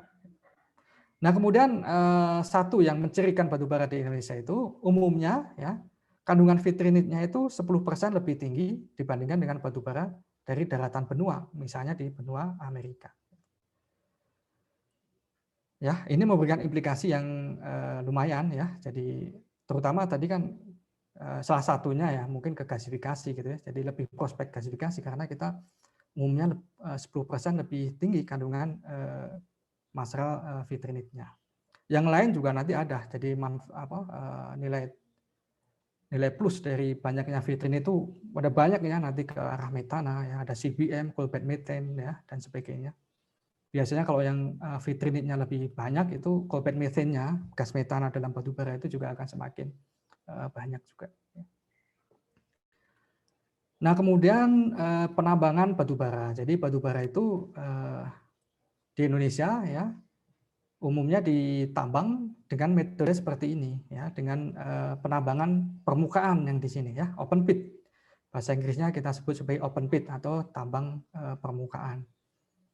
Ya, jadi dimulai dengan kegiatan eksplorasi, ya, kemudian dari kegiatan eksplorasi ketika ditemukan cadangan atau sumber daya batu bara, kemudian dilanjutkan dengan pembukaan lahan. Setelah dibuka lahannya, kemudian ada manajemen tanah, ya, jadi tanah pucuknya itu yang subur itu harus dimanage dengan baik, tidak dibuang begitu saja. Jadi biasanya dikupas dulu, kemudian disimpan ke suatu tempat terlebih dahulu untuk digunakan kemudian. Ya.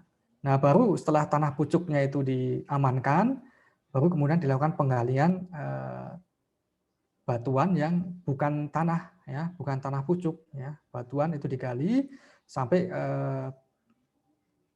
pada lapisan batu bara. Ketika sudah sampai lapisan batu bara, kemudian batu baranya digali seperti itu, ya, digali kemudian dimasukkan ke dalam dump truck, kemudian dilakukan pengangkutan, ya, melalui truk, ya, mulai tongkang, mulai vessel, ya, sampai ke customer, ya, ke PLTU. Umumnya sebagian besar digunakan untuk PLTU. Ya. Nah, kalau sudah selesai, ini sudah habis, kemudian dilanjutkan dengan reklamasi. Jadi pemulihan lahan tambang. Yang namanya tambang itu tidak pasti akan mengubah bentuk lahan, ya. Tetapi konsep dalam reklamasi itu kita mengalih fungsikan lahan, ya. Kalau yang tadinya itu katakanlah sebagai hutan begitu ya. Nah, mungkin sekarang diubah fungsinya menjadi yang lain ya. Kalau di Jerman itu saya lihat di situ ya sebagai, kalau tadi hutan belantara, nah kalau di Jerman itu saya pernah lihat diubah menjadi hutan yang sekaligus sebagai tempat rekreasi ya, dan itu cukup menarik gitu ya, dan sangat bermanfaat ya. Tidak ditinggal begitu saja ya, jadi diubah fungsi lahannya sehingga sama-sama bermanfaat baik sebelum maupun setelah dilakukan penambangan. Nah, kira-kira seperti itu untuk penambangan open pit. Kemudian kita mengenal juga ini ya, ini contoh ya, foto dari penambangan open pit seperti itu. Biasanya paling dalam kalau di Indonesia itu kedalamannya adalah 200 meter. Kemudian kita juga mengenal ada penambangan batubara bawah tanah. Nah, ini salah satu contoh penambangan bawah tanah yang cukup umum diaplikasikan di dunia. Metodenya adalah metode long wall seperti itu ya. Jadi intinya ini lapisan batubara, ini ada penyangganya. Ada penyangga seperti itu. Nah, ini ada shearer ya, jadi alat pemberai batubara seperti itu menghancurkan batubara. Nah, dia maju ke sana, maju ke kanan ya. Ketika sudah maju ke kanan, maka nanti penyangganya ini juga akan maju ke kanan juga. Maju ke kanan gitu. Seterusnya sehingga runtuhan itu tidak akan terjadi di ruang tambang di sini, sehingga para pekerja dan mesin-mesin yang bekerja di sini itu tidak mengalami kecelakaan ya, karena di sini sudah ada sistem penyanggaannya. Nah, namun penambangan batubara bawah tanah ini masih sangat terbatas di Indonesia. Kita mengenal ada tambang batubara di Sawah Lunto ya, di Sumatera Barat. Itu sudah beroperasi sejak zaman Belanda dulu. Dan saat ini sudah habis ya, sekitar tahun mungkin 90-an ya, mungkin sudah habis 90-an. Nah, itu sudah habis tambang bawah tanah ya. Dan saat ini tambang bawah tanah yang beroperasi itu masih dalam tahap kajian kelayakan ya. Karena sumber daya atau cadangan batubara yang dekat dengan permukaan itu semakin lama semakin menipis ya. Ada beberapa lah perusahaan tambang itu yang sudah mulai melakukan pengkajian penambangan bawah tanah karena cadangan dekat permukaannya sudah habis. Gitu. Nah, sekarang sedang dalam kajian ke arah sana. Nah, kemudian tantangan ke depan mungkin sedikit saya singgung di sini. Jadi kita tidak bisa terlepas dari isu ya bahwa batubara itu merupakan sumber energi fosil yang paling tidak ramah lingkungan ya. Ya intinya tidak ramah gitu ya. Kalau batubara itu dimanfaatkan secara konvensional dengan pembakaran langsung, jadi dibakar seperti kayu bakar. Nah, kalau batubara dibakar seperti kayu bakar itu tingkat polusinya sangat tinggi sekali ya, baik di udara ya. Nanti ketika batubara itu dibakar, ada yang terlepas ke udara, nah itu memberikan polusi. Nah, kemudian yang ditinggalkannya pun, yang tertinggal itu juga bisa memberikan polusi, sehingga dikatakan batubara itu merupakan sumber energi yang tidak ramah lingkungan gitu ya. Tetapi kita juga tidak bisa memungkiri ya bahwa batubara itu merupakan sumber energi fosil yang paling murah dan telah menyumbang suplai kelistrikan kalau di Indonesia ya nasional itu sekitar 60-70%. Jadi listrik di Indonesia itu hingga 70% itu disuplai dari PLTU, dari batubara.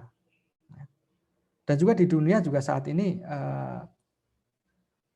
belum terlepas sama sekali dari batubara, karena batubara itu merupakan selain yang paling murah ya, dia itu juga memiliki tingkat suplai yang paling kontinu, yang paling handal gitu ya. Berbeda dengan sumber-sumber energi yang lain, misalkan surya ya, PLTS. Nah, PLTS itu kan dia hanya di siang saja, kalau malamnya bagaimana gitu. Nah, kita masih saat ini dunia masih tergantung sekali dengan energi fosil, termasuk batubara.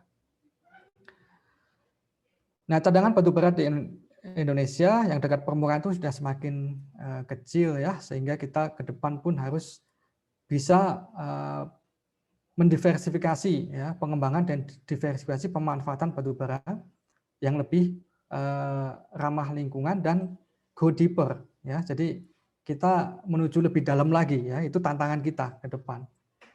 Ya. Karena batu bara yang dekat dengan permukaan sudah semakin menipis. Salah satunya atau beberapa contoh adalah dengan pengembangan teknologi pencairan dan juga gasifikasi batu bara, termasuk di sini adalah underground coal gasification atau UCG.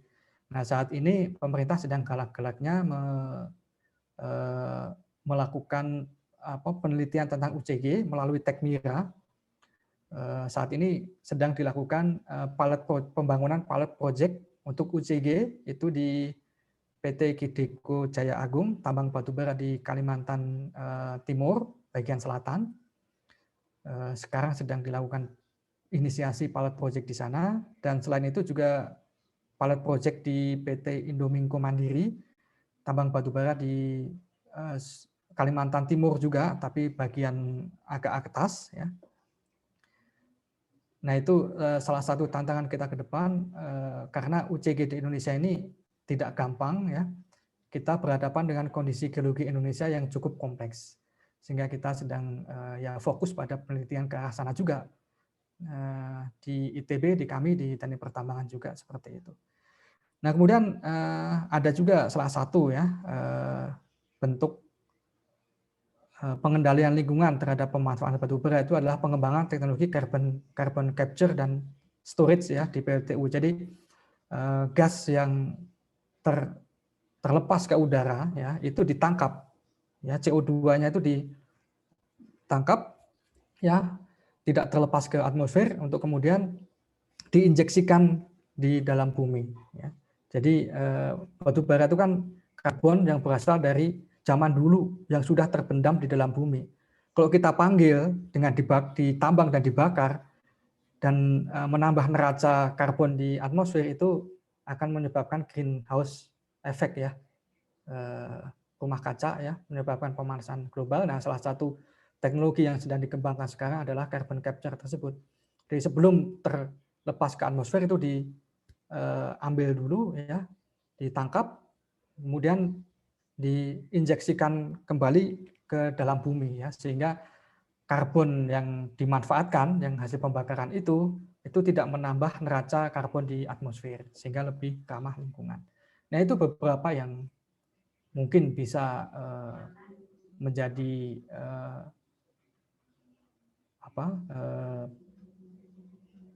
strategi pemanfaatan batu bara ke depan.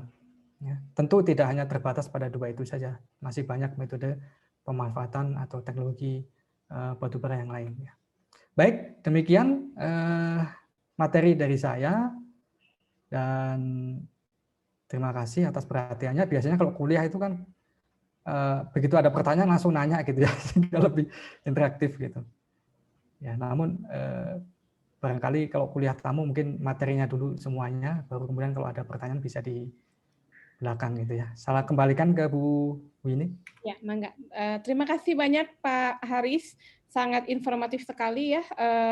Kita jarang sekali melihat the origin of coal-nya itu seperti apa, dan tampaknya kita memang harus mengerti dulu ya bagaimana batu bara itu dibentuk gitu ya, untuk memahami nanti ketika penggunaannya nanti. Baik, saya akan minta ke para mahasiswa silahkan untuk bertanya.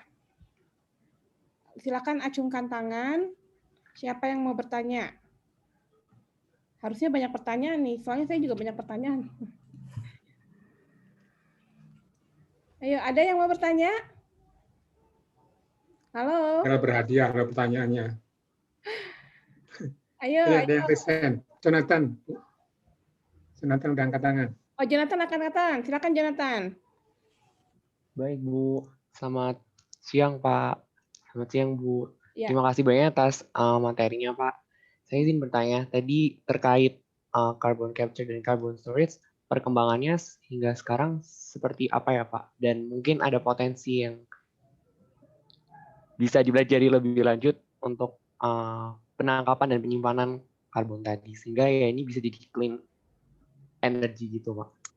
Terima kasih banyak. Baik, itu satu. Mungkin ada lagi yang mau bertanya? Saya mau bertanya, Bu. Oh iya, oke. Nama Nah, dan NIM. perkenalkan saya Lovendra, NIM 1301783. Mungkin ada 2 pertanyaan. Yang pertama itu, kalau di tambang itu biasanya menghasilkan berbagai macam jenis batu bara ya. Nah, untuk pemisahan masing-masing batu baranya itu seperti apa teknologinya? Kemudian kan terdapat peluang bahwa batu bara ini bisa diubah menjadi hidrokarbon cair. Kira-kira dari berbagai jenis batu bara itu yang paling bagus itu yang mana ya? Makasih, Pak. Baik, ada 2 pertanyaan, Pak. Silahkan. Baik, terima kasih. Jadi yang pertama, progres carbon capture saat ini seperti apa gitu ya. Jadi sekarang masih dalam tahap pengembangan ya kalau saya lihat. Terus terang kalau di Indonesia itu belum ada kalau di Indonesia. Tapi kalau di luar negeri itu sudah mulai dilakukan di sana. Jadi intinya seperti yang saya sampaikan tadi, dari batu bara itu kan dibakar ya, kalau di PLTU itu kan dibakar untuk memanaskan air, sehingga airnya itu akan menjadi uap digunakan untuk menggerakkan turbin. Nah, hasil pembakaran dari batu bara itu kan dia akan menghasilkan CO2 yang sangat banyak gitu ya. Nah, CO2 itu di dalam cerobongnya itu ya, itu ditangkap dengan sebuah alat ya. Nah, kemudian dikompresi ya, kemudian langsung dialirkan ke dalam bumi. Nah, biasanya dalam kita mengalirkan ke dalam bumi pun ada perhitungannya, ada ketentuannya gitu ya. Tidak semua yang bisa batuan di bawah permukaan bumi itu bisa diinjeksi ya. Kalau diinjeksi untuk diinjeksi itu kan harus ada ruang di bawah tanah kan. Kalau tidak ada ruang berarti tidak bisa untuk injeksi ke sana. Nah, biasanya itu dilakukan pada lapisan-lapisan batuan yang telah diproduksi hidrokarbonnya, seperti kalau di teknik perminyakan ya. Teknik perminyakan itu kan dia memproduksi minyak dan gas ya. Ketika minyak dan gas itu dipompa, diproduksi, maka akan ada ruang kosong di bawahnya. Nah, ruang kosong itu yang bisa digunakan sebagai carbon storage. Jadi karbon yang ditangkap itu diinjeksikan lagi ke formasi atau lapisan batuan yang sudah porus tadi, yang sudah kosong, pori-porinya banyak yang kosong, kita injeksikan lagi ke sana.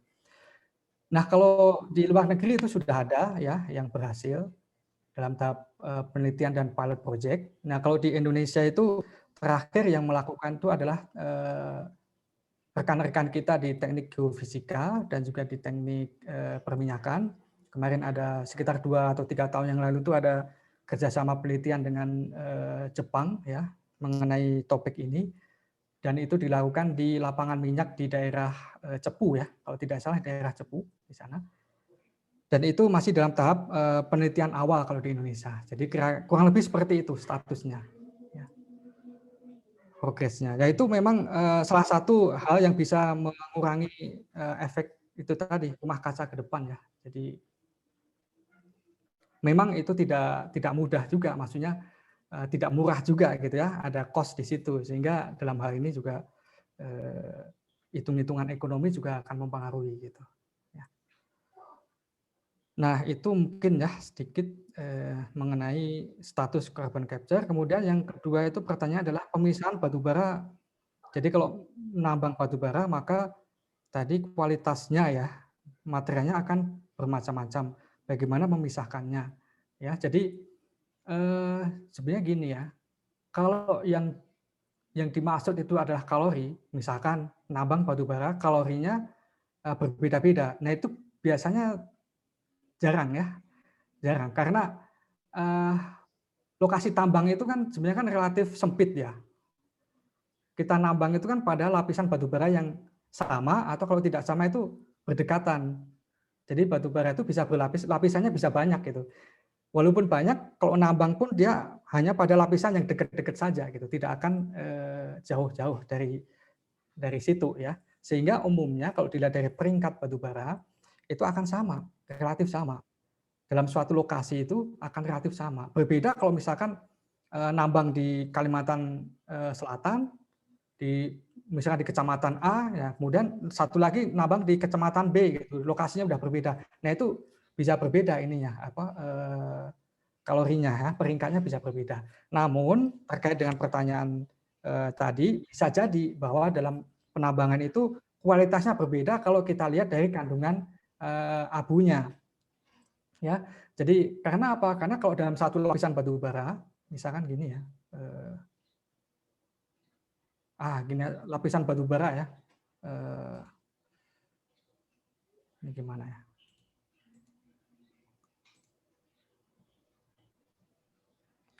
Blank screen ya, white screen ya. Nah ini.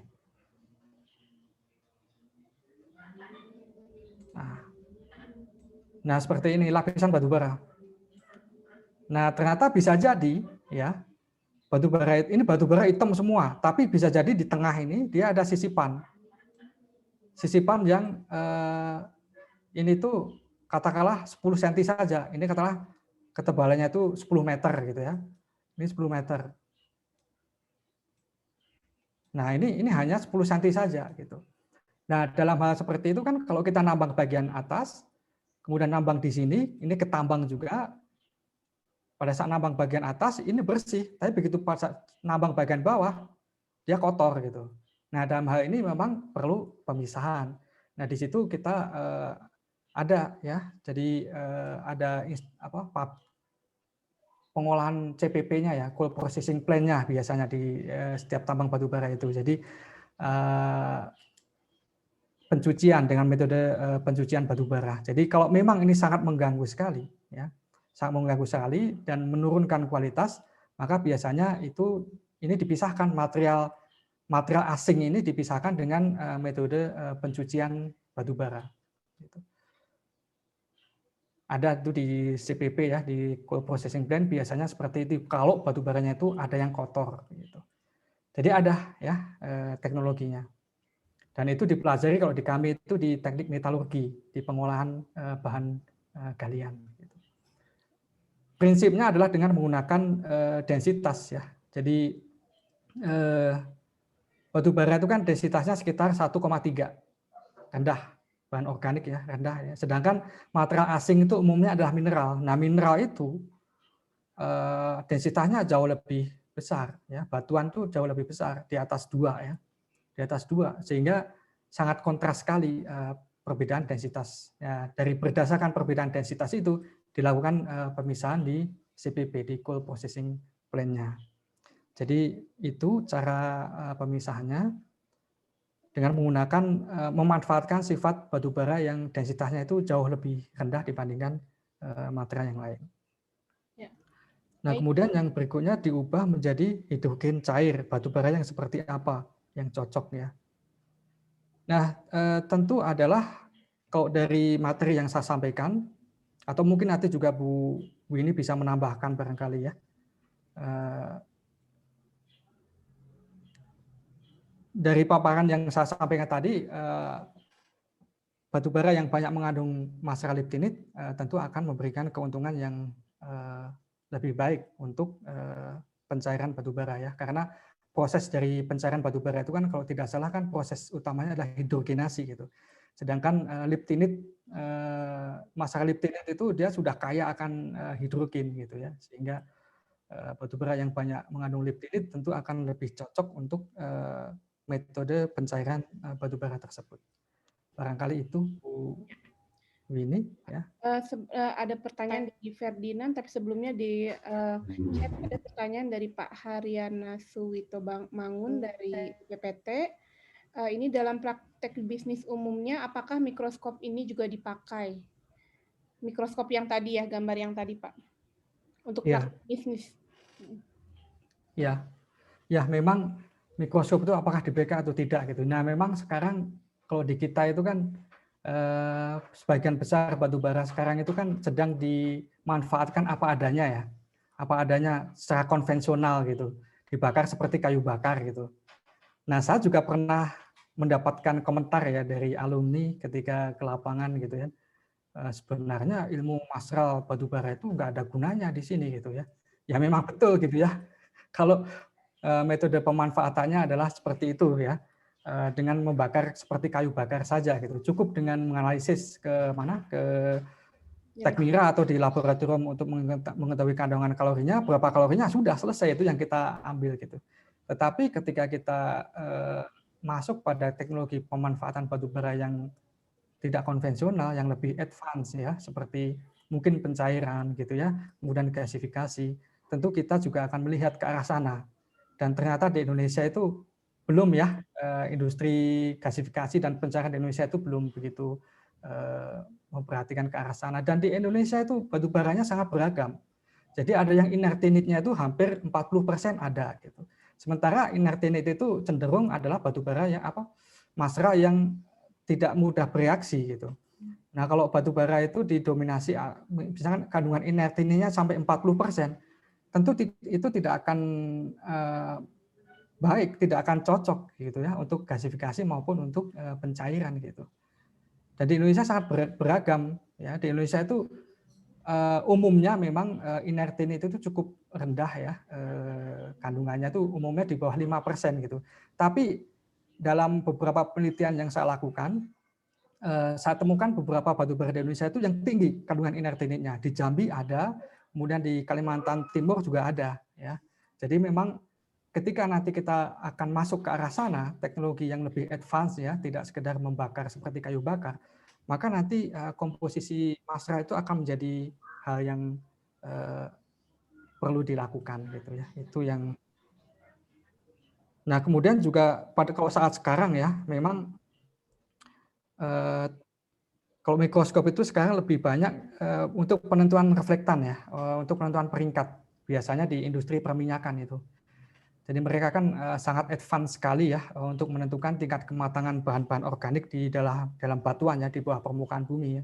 Sehingga mereka itu sangat peduli sekali dengan peringkat batubara.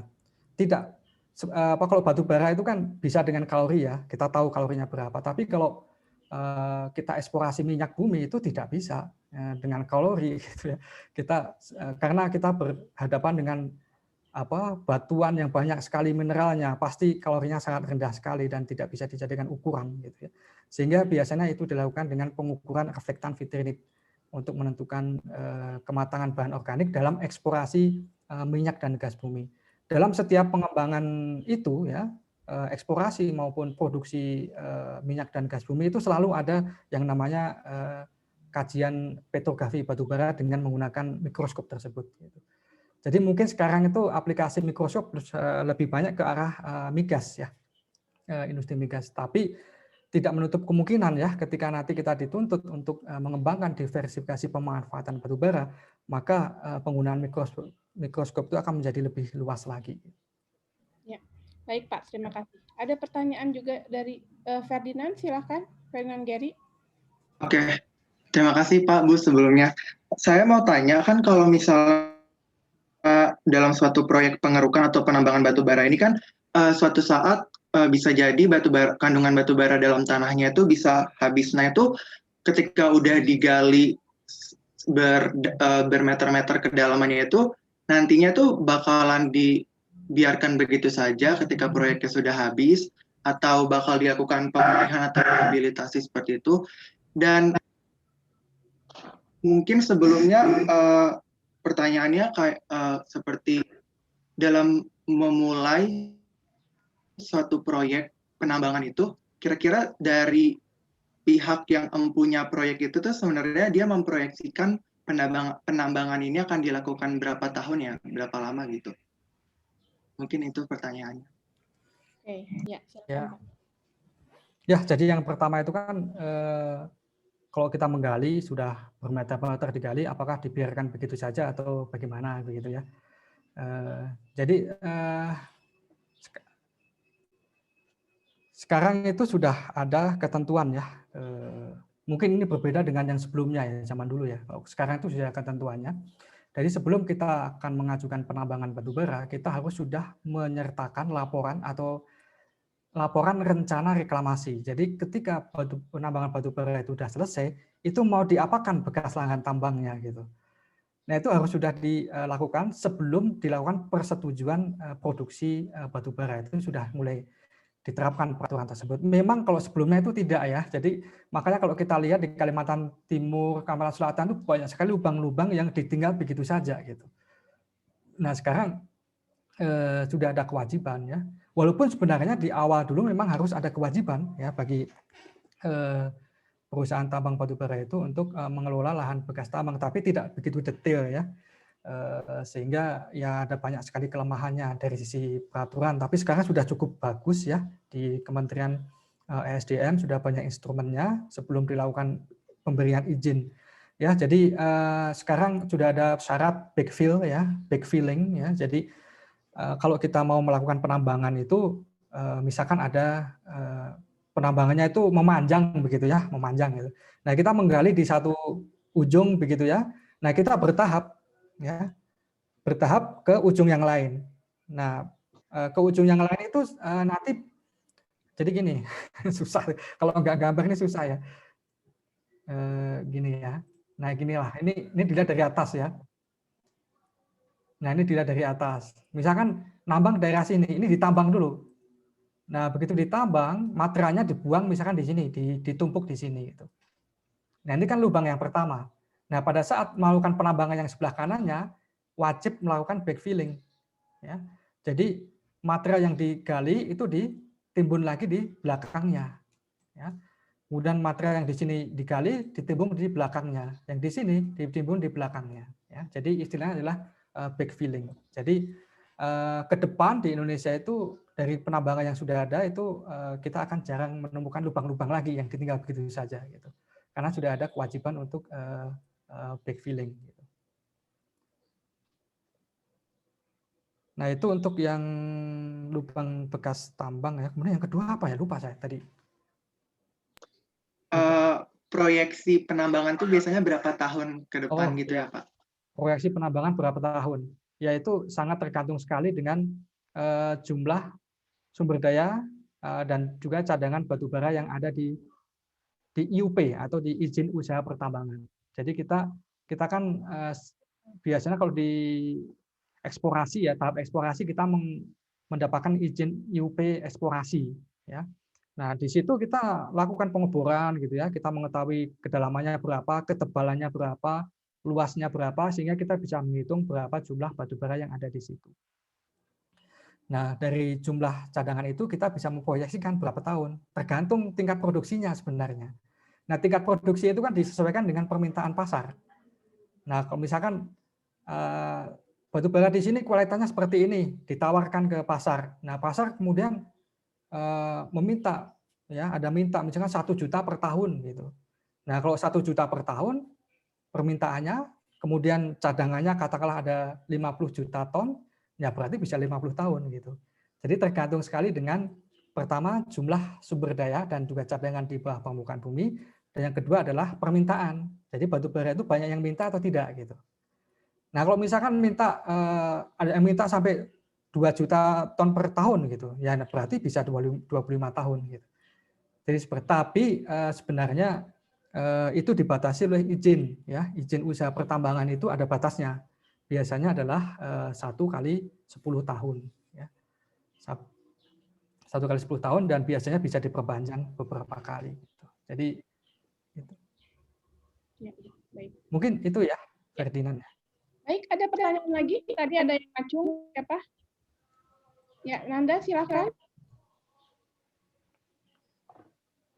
Masih perkenalkan saya Nanda 1301803. Izin bertanya, tadi saya lihat untuk produksi dan konsumsi batubara di Indonesia grafiknya tuh agak jomplang ya. Jadi produksinya tuh bisa 4 kalinya dari kebutuhan Indonesia begitu. Nah, apakah hal ini tuh diinginkan sih Pak? Kalau misalnya enggak, sebaiknya seperti apa? Ya, mungkin saya sebelum menjawab yang ini, saya mau menjawab nambah yang tadi ya. Saya sedikit cerita saja. Jadi sewaktu saya ke Jerman waktu itu ya, ekskursi tambang di sana. Lubang. Jadi bisa jadi lubang itu tidak semuanya di backfilling ya. Bisa jadi lubang itu dibiarkan begitu saja demi lubang. Tetapi yang saya lihat di sana, lubang itu ternyata sekarang menjadi tujuan objek wisata yang sangat menarik sekali gitu. Jadi menjadi wisata danau ya. baik di permukaan maupun di bawah permukaan. Ada bekas tambang bawah tanah batu bara di bawah itu ternyata itu zaman dulu. Nah, sekarang digunakan sebagai wisata gua ya, yang ada airnya. Dan di situ di dalam bawah tanah itu ada restorannya ya, ada toko-tokonya gitu ya. Jadi sangat menarik sekali gitu ya. Jadi diubah fungsinya dari dulu penambangan hutan ya, hutan kemudian diubah fungsinya menjadi tempat-tempat wisata seperti itu. Itu untuk menambahkan yang tadi. Kemudian yang tadi ya jomplang ya. Jadi produksinya jomplang gitu. Nah, itu menjadi concern kita ya, karena produksi batubara yang besar ya dibandingkan dengan konsumsi batubara di Indonesia itu kan dilihat dari sisi ketahanan energi itu kan tidak mendukung ketahanan energi nasional ke depan begitu ya, karena kalau sangat besar sekali produksinya dan itu dijual ke luar negeri itu kan nanti suatu saat kita akan kehabisan. Seperti minyak sekarang ini kita sudah kehabisan kan, minyak itu sudah sangat menipis sekali. Nah, suatu saat bisa jadi seperti itu batubara ya, mungkin 50 tahun ke depan lagi bisa jadi seperti itu kalau tidak ada kegiatan eksplorasi ya. Nah, itu memang menjadi concern kita, tapi memang di sisi yang lain bahwa Indonesia itu masih merupakan negara berkembang yang tingkat yang pendapatan negara itu masih sangat tergantung sekali dengan industri ekstraktif seperti industri batubara ya, tambang batubara ya, sehingga kita tidak bisa meninggalkan atau sama sekali menyetop produksi batubara itu atau membatasi produksi batubara itu sama dengan kebutuhan dalam negeri itu juga tidak bisa ya, karena dari sisi pembangunan nasional itu nanti akan terganggu juga gitu ya. Nah, sehingga apa yang dilakukan sekarang oleh pemerintah adalah dengan menerapkan DMO atau Domestic Market Obligation. Jadi sekarang yang namanya perusahaan tambang batubara itu dipatok sekian persen dari produksinya harus didedikasikan untuk kebutuhan dalam negeri gitu. Dan itu patokannya tuh semakin lama semakin naik. Dari dulu mungkin saya lupa ya, mungkin 10% ya, kemudian naik menjadi 15%, dan sekarang menjadi 25%. Itu. Nah, suatu saat juga dengan berjalannya waktu begitu ya, semoga saja gitu ya, nanti itu menjadi lebih menguntungkan bagi kita dilihat dari sisi ketahanan energi depan gitu ya, sehingga kita anak cucu kita ke depan itu tidak kehabisan ketika batubara itu masih diperlukan gitu ya. Jadi mungkin itu ya. Jadi sekarang sudah ada kebijakan domestic market obligation yang win-win solution-nya lah ya untuk semua kondisi tadi ya. Untuk sekarang itu win-win solution-nya adalah dengan DMO tadi. Kalau dulu itu dilepas sama sekali itu. Wah, sehingga yang terjadi justru PLN itu kesulitan mencari batubara. Kebetulan saya ikut juga dalam beberapa pekerjaan di PLN. Mereka kesulitan mencari batubara sehingga minta ke ITB untuk mengkaji sebenarnya batubara di kita tuh berapa sih kok kita sulit sekali mencari batubara gitu ya. Ya, kemarin kita beberapa 10 tahun terakhir itu kerjasama dengan PLN sangat intensif sekali ya, sehingga sekarang timbullah yang namanya DMO ya. Jadi ada kuota minimum untuk itu ya. Dan sekarang PLN sudah sedikit bisa bernapas dengan adanya DMO gitu ya. Seperti itu. Baik, mungkin waktunya hampir habis. Jadi sebelum kita tutup, saya pengen mungkin Pak Song mau berkomentar Pak, atau bertanya atau berkomentar. Cukup ini sajalah. Mungkin saya pikir terima kasih, ini sangat menarik apa yang disampaikan oleh Pak Haris, karena bidang TK adalah lebih ke hilir. Bidang teman-teman di tambang adalah lebih ke hulu tambang, tetapi tentu pengetahuan tentang hulu pun juga perlu diketahui oleh teman-teman dari teknik kimia. Rasanya kan boleh juga ya Pak Haris, alumni teknik kimia bekerja di hulu ya. Iya, betul Pak. Karena beberapa waktu yang lalu saya juga waktu itu masih dengan Pak Seno dan teman-teman juga, Pak Rupi Sayoko dan sebagainya, waktu itu di salah satu tambang yang swasta di Kalimantan Timur, kami terlibat di dalam penambangan untuk eksplosif. Jadi untuk infonya bagaimana supaya menggunakan tidak menggunakan fresh oil tetapi menggunakan spent oil, lubricant oil, terutama karena banyak alat-alat berat yang membuang oil bekas sampai jutaan liter. Jadi ini rasanya memang melibatkan saya waktu itu, dan juga diuji oleh KLH, waktu itu masih KLH, supaya ledakan dari oil bekas tidak mencemari lingkungan, kira-kira seperti itu. Jadi rasanya masih banyak hal. Ini juga sebetulnya harapan kami bahwa seperti juga di teknik perminyakan dan teknik kimia, itu juga bisa kerjasama banyak, dan juga tambang dengan teknik kimia begitu, hulu dan hilir, ini kita bisa bekerja banyak, karena saling mendukung, kira-kira seperti itu. Jadi ini sangat bermanfaat, apa yang disampaikan Pak Haris. Jadi ini mestinya tadi kalau dibiarkan banyak waktu Pak Haris bicara kan banyak, tetapi ini tadi oleh Bu ini dibawa di akhir supaya anak-anak tidak terlalu banyak, tapi masalahnya juga akan sangat menarik lah. Ya. Terima kasih sekali Pak Haris atas ininya menurut saya. Satu hal yang seperti yang saya tanyakan adalah masalah ini, data Pak. Data ini seringkali antara satu dengan yang lain, tadi disampaikan bahwa sumber dayanya tadi 100 berapa Pak? 47 ya. Kalau saya lihat dari rekonsiliasi data yang diterbitkan 2018 itu 160 sekian Pak, masalah. Saya lupa angkanya. Ya.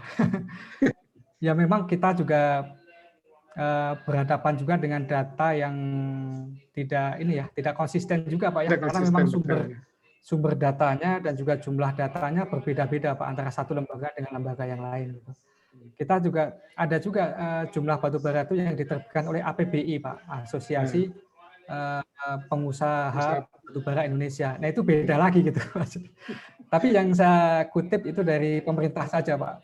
Saya nggak tahu apakah yang pemerintah itu lebih valid atau tidak, tapi karena dari pemerintah ya kita gunakan itu. Ya. Bisa mungkin. Baik, Bapak-bapak, rekan-rekan mahasiswa semua, waktunya sudah hampir habis ya. Jadi kami dari Teknik Kimia mengucapkan terima kasih sekali kepada Pak Haris sudah mau berkenan memberikan kuliah tamu. Jangan kapok ya Pak, nanti minggu berikutnya kita akan. Dengan senang hati Bu Winnie. Terima kasih atas kesempatan berbagi dengan teman-teman dari Teknik Kimia. Waduh, terima kasih. Ya, dari sekarang ketuanya baru Kaprodinya Pak Hari Devianto ya. Pak Hari ya. Ya saya kenal Bu, pernah dulu ada pekerjaan di Pertamina di sana di Cirebon. Dengan Pak Hari Devianto ya. Saya kirimkan ya Pak berupa file PDF-nya. Ya. Begitu rekan-rekan mahasiswa semua, terima kasih hampir 2 jam bersama kuliah tamu ini. Mudah-mudahan bermanfaat buat kalian dan banyak sekali hal-hal yang kita dapatkan ya, terutama tentang masalah tadi. Dan sangat penting apalagi kita ketika ke hilir kita mau likuifasi batubara atau gasifikasi batubara, ternyata banyak dari analisis masalah itu yang belum banyak terkupas. Sebelum kita tutup, kita akan foto bersama. Jadi silakan nyalakan lampunya dan nyalakan videonya. Ini laporan ke Kaprodi nih bahwa sudah dilakukan ini ya. Ada Pak Haryana juga ya, Pak dari BPPT ya Pak. Terima kasih sudah ikut hadir. Ya, mohon izin menyimak lah Bu. Silakan. Terima kasih Pak Haryana. Ya. Pak Haryana dari mana? Dari STEIK atau dari mana Pak di BPPT-nya? Apanya, sekolahnya? Oh, enggak, bukan apa namanya, unitnya. Unitnya itu saya Balai Bahan Bakar Pak. Jadi di Balai Bahan Bakar. Di bawah PT SIK.